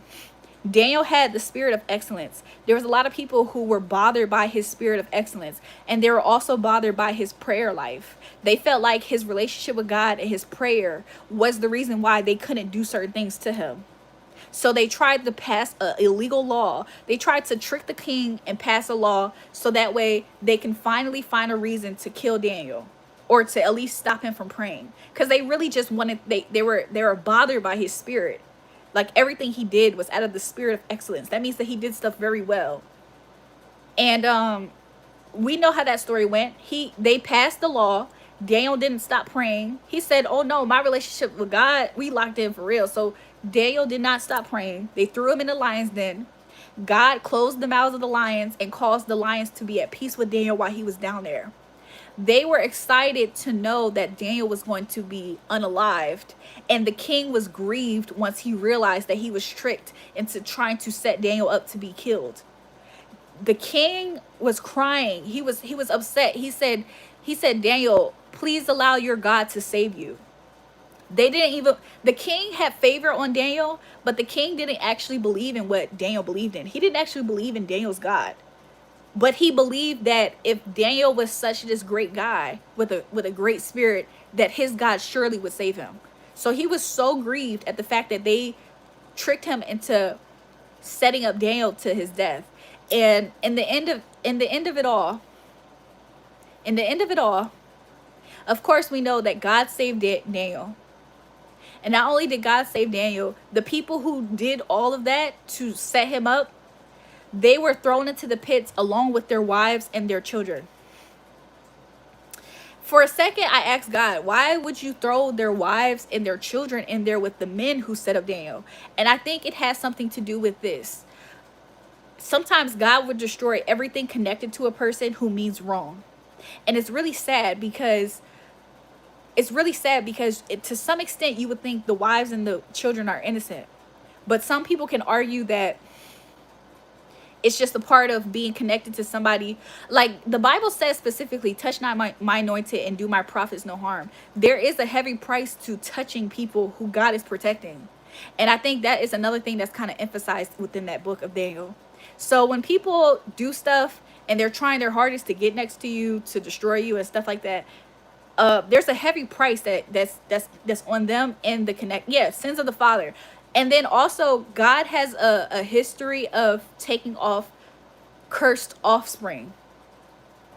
So like sometimes he'll kill the whole lineage, he'll kill the whole everybody, because they're considered all cursed. They all have the same proclivity, they all have the same urge to do the same level of evil at some point in life. So he takes he rids all of them. So anyways, I love you guys. I wish that we can have more conversations about church. It is 4:10 in the morning. I can't believe it's 4:10 in the morning and my phone's on 3%. So I am going to get ready for bed, hopefully, and I hope that you guys do the same. And I'll try to join again another time, and hopefully y'all catch me at a time where we can have this talk again. But thanks to everybody who joined. Love you guys. Hugs, kisses. If you didn't already catch the first part of this live, there might be some good stuff in there, but I feel like this one was the juicier one. Love you too, Gigi. Love you too. You think you had your church service tonight? That's good. That's good. I feel like we all did. We all did. So, look, all praise to the Most High God in the highest. Good night, Julrae. And you stay cool. Happy Sunday. Same to you all. Look, love you guys. I'll see you guys next time, okay? Kisses, hugs. And shout out to